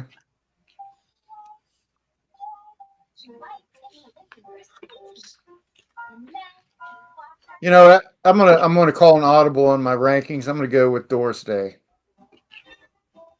And Dean? You know what? I'm going to go with Doris Day. And that surprises me, but I'm doing it. Good to you surprise yourself. And Harley? Hound Dog. Yeah. Hound Dog is number 4 in my rankings, and Whatever Will Be is number 20. So yeah, Hound Dog all day. But which way you want to go, Mr. Dark? It's close on my list, but Hound Dog takes it. And Lisa? Hate to do this to you, Jeremy, but Doris. She edged out on the nostalgia front. Well, heads or tails for Doris. Heads or tails for Doris then. I'm gonna go tails. Oh, Elvis. Elvis takes it, thank the fucking Lord. Well, we did our best for Doris Day. After 50 years, I can finally say I've not had enough of Doris Day. And that means the next matchup is going to get started off by Dean. And this is going to be the interesting one for this round. It's Canadian Sunset by Andy Williams versus The Wayward Wind by Goji Grant.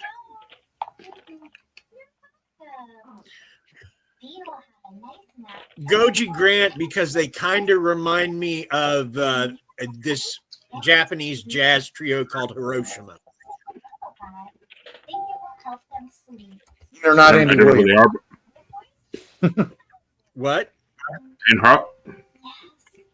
And they're not Andy Williams. And they're not Andy Williams, right? Yeah, well, that too. But, Harley, which way you want to go? Canadian Sunset's 18 and The Wayward Wind is 28. And Canadian Sunset is my number 29. Wayward Wind was my number 28. So actually, Wayward Wind wins by 1 ranking. I love how all these round 2 ones for me are 1 part. But which way would you go, Mr. Dark? I'm going to call an audible and give it to Wayward Wind because of Phil Hendry. And Lisa? I gotta go Canadian Sunset. I didn't enjoy 1940s Western movies or their music. And Phil, are we going to have a winner or a tiebreaker? Well, I already called one audible, so I don't want to do that again. I want to make that a one-off. So I'm going to go with The Wayward Wind. Plus, this wasn't close. And Wayward Wind wins by 1 vote. And that means the next matchup is going to get started off by me. Wait, I'm sorry. Dean didn't get a vote in that, did he? I started the vote in that. Okay, I thought so. For some reason I thought Harley started it. But Harley starts the next one, and it's My Prayer by the Platters versus Friendly Persuasion by Pat Boone. Friendly Persuasion is 14 and My Prayer is 17.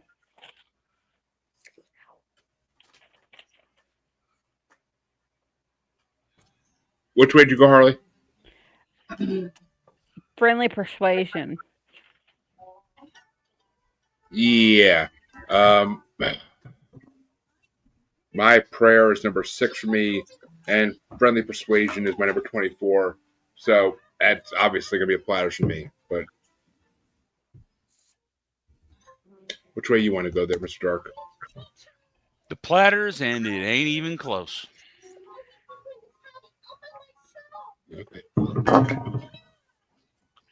Yep. And that's a big fat yep. And Phil, which way you want to go? Yeah, I'm on board. Which means the Players move into the next round. But which way would you have gone, Dean? Sit and spin, Mr. Boone. When you get to the elbow, you may disembark. I'm giving it to the Platters. Which means the Players move on 5-1. And There's the a final place in match. hell for Andy Williams and Pat Boone. There's room. And the final matchup in round 2 gets started off by me. And oof, this is a hard one for me. But it's an Elvis Presley matchup. Number 2 versus number 1. It's Don't Be Cruel versus Heartbreak Hotel. And that's my number 1 versus my number 9. I'm almost tempted to give it to Miss Rachel's song Pie Time. But I gotta give it to Don't Be Cruel. That's my number 1. So I gotta give it to that. Which way do you want to go, Mr. Dark? It was Don't Be Cruel and what? Heartbreak Hotel. Oh, okay. That's why I phased it out, because it's like, I don't care about either of those. Heartbreak Hotel wins it by a hair. And Lisa? Heartbreak Hotel. And Phil? Heartbreak Hotel. And Dean? Heartbreak Hotel, if only for The Rock. Which means Heartbreak Hotel moves on, unfortunately. But because Don't Be Cruel is such a better song, which I grew up listening to Heartburn Hotel and the medication ads on TV. But Harley, which way would you have gone, even though I know already? Don't Be Cruel. Which means that round 2 is officially over, and kid, you're giving my abs a freaking workout here, I'm telling you. But you're falling asleep, so that's okay. Oh my god. My abs can't take this. I'm too fat for this. Na, na, na, na, na. I'm fat. I'm really, really fat. But that means the quarterfinals get started off by Lisa, I believe. And it's going to be I Walk the Line by Johnny Cash versus Yo. What? Did I miss something? Lisa, it's going to be I Walk the Line by Johnny Cash versus You'll Never, Never Know by the Platters. Johnny. And Phil. Cash. And Dean. Johnny Cash and easy victory. And Harley.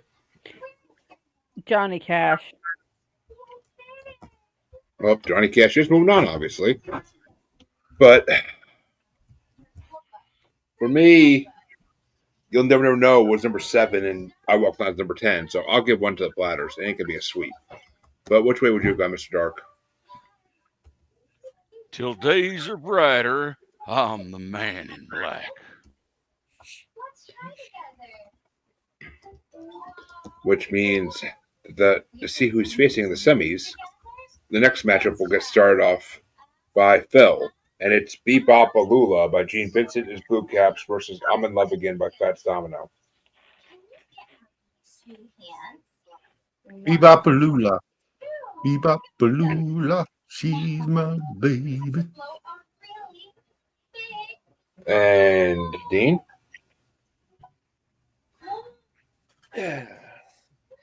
I like this song by Fats, but it sure ain't Blueberry Hill.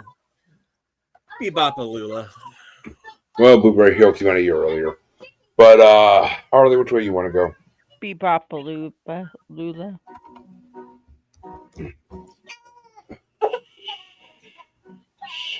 And for me, it's Bebop-a-lula was still number 18, and I'm in Love Again was number 14. So I'm going to give a vote to Fats. But which way you want to go there, Mr. Dark? Bebop-a-lula, rockabilly wins. Yes, it does. Somebody didn't like And that pick. apparently. And which way you want to go there, Phil? I mean, Lisa. Sorry. And I'm probably the only person that's going to go with you on Fats Domino. So, Fats Domino. Which means this side Another of the quarterfinals is unpopular over. pick. And the other side of the quarterfinals is going to get started off by Dean. And it's Hound Dog by Presley versus The Wayward Wind by Goji Grant. Hound Dog.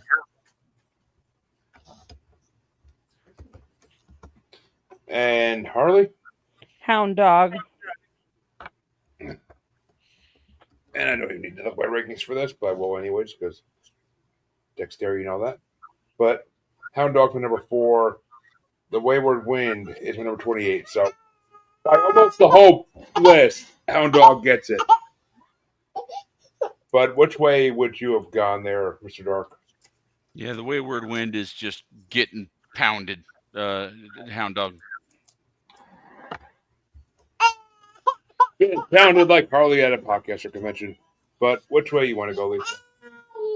Thank goodness the Western fart is finally eliminated. Hound Dog, baby. Oop. You had And Hound Dog. Oh. Little way. Sorry. And Phil, which way you want to go?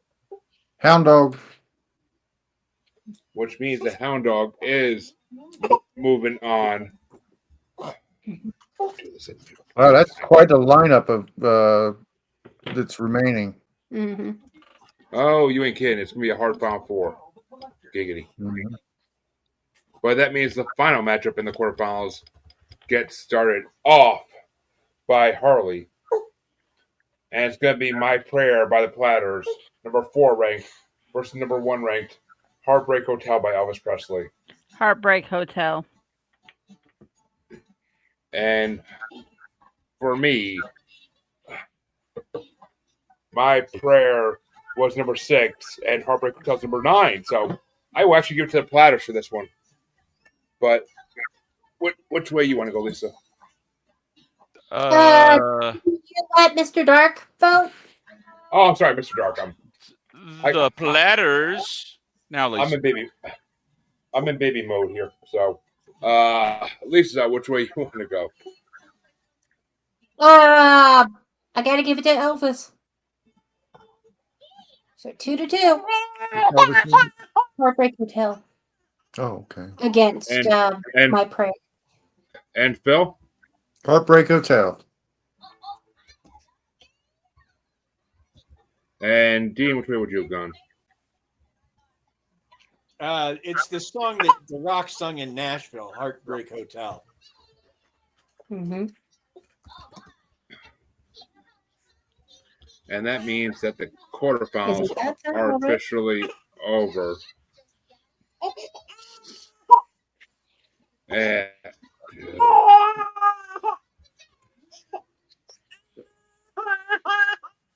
Ironically, our daughter is crying too.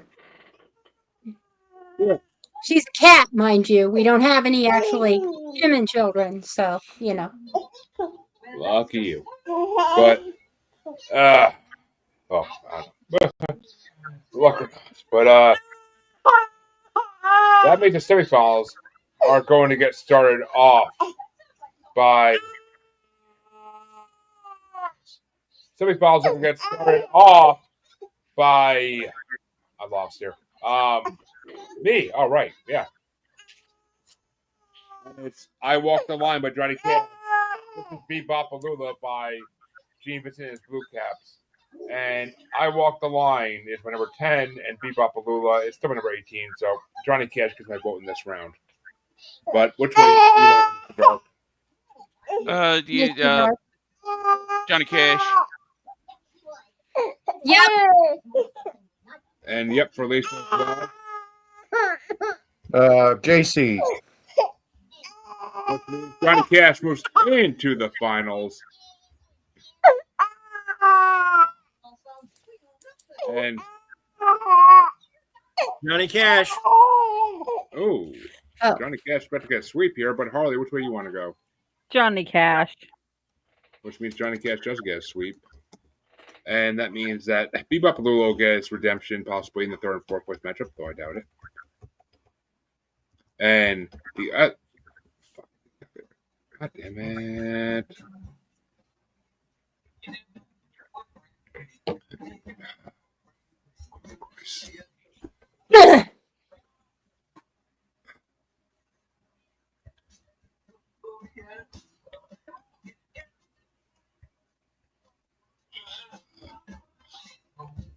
Oh my god.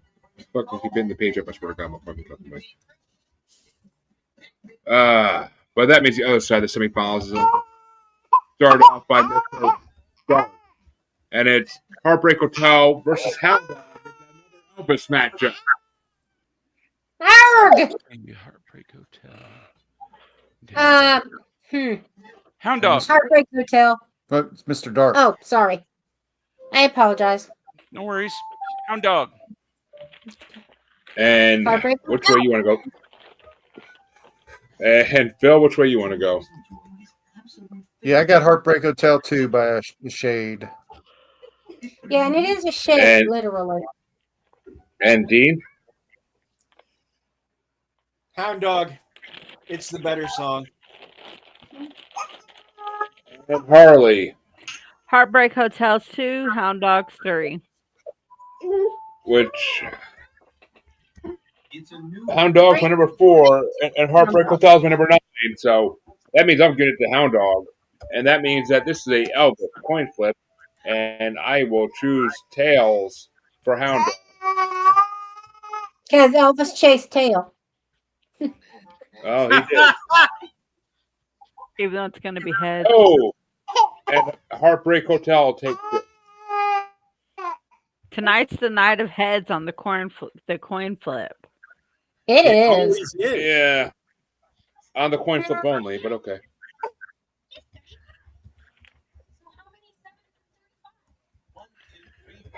My abs can't take this. And that means that the semifinals are officially over. And honestly, I'm ready to go to the hospital for this because my abs can't take this anymore. But fucking that, I gotta do this. But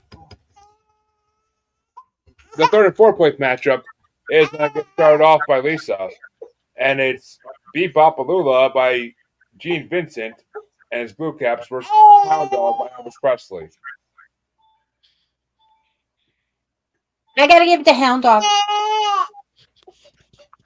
And Phil? I'm going to hang in there with the one-hit wonder. Although, maybe that's in dispute, but Bebopalula. And Dean. Hound Dog. And Harley. Hound Dog.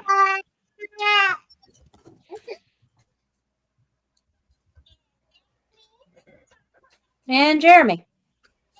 Yeah, Hound Dog obviously is my number 4.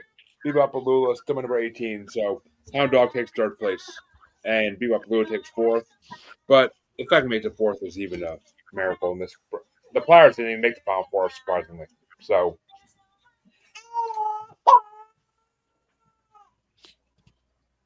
Okay. but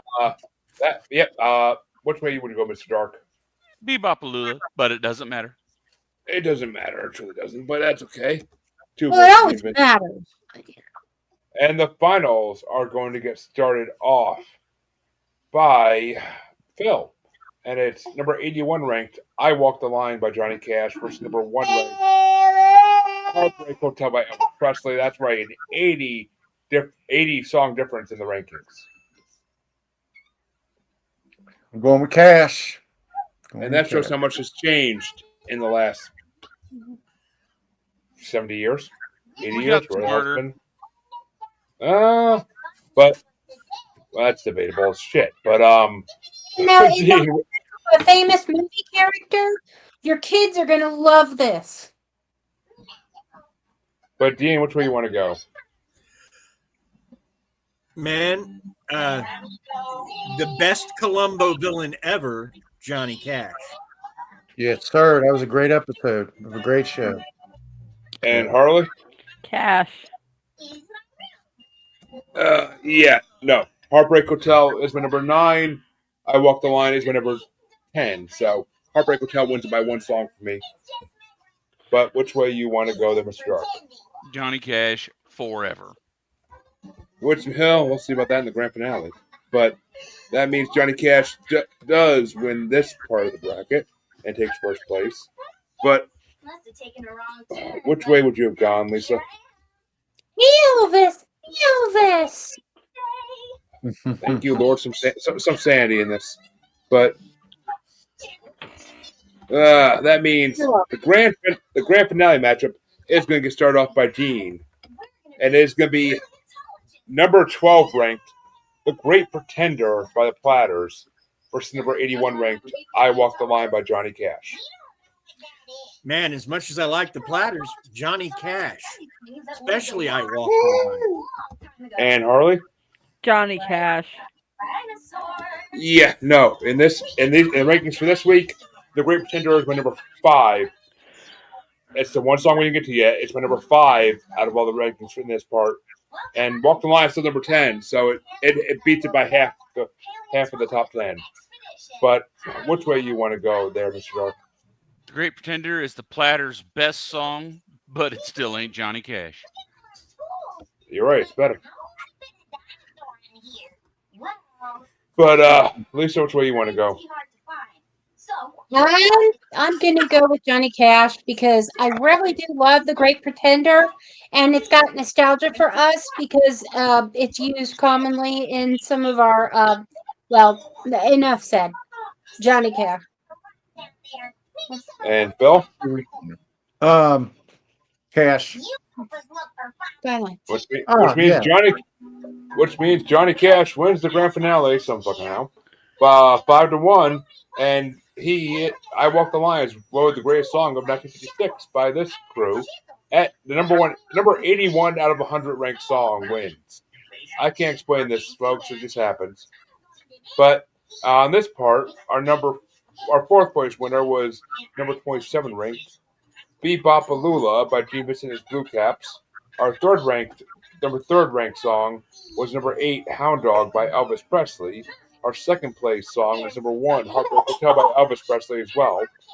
And our first ranked song was number 81 ranked, I Walk the Line by Johnny Cash. Johnny! That's right. Out of the top 4, the lowest ranked song won. Don't actually. But Harley, sometimes the world is wrong. Like the Supreme Court here. 1956, the world was wrong. We're a small unit. We're making the right choices. In my life, the world is always long and hard. But Harley, range back to you since we're in the comments. Okay, guys. That is it for this episode of The Asylum with Harley and Joker.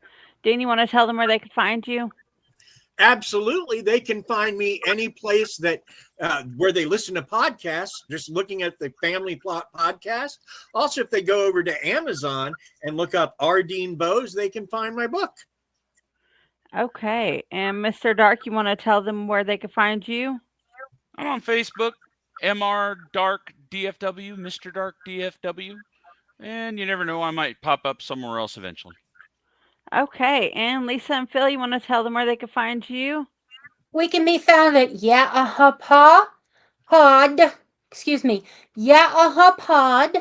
and Political Cadence Pod on pretty much everywhere where you can find podcasts.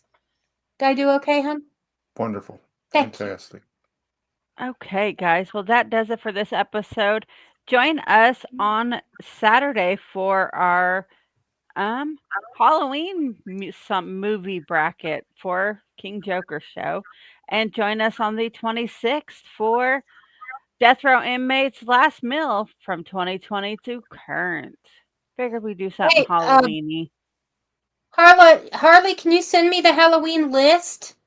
I've seen a lot of Halloween movies, and I might have seen enough to be relevant. Yeah, I'll send you the list. Okay, thank you. Okay, guys, we will see you later. Bye. Okay.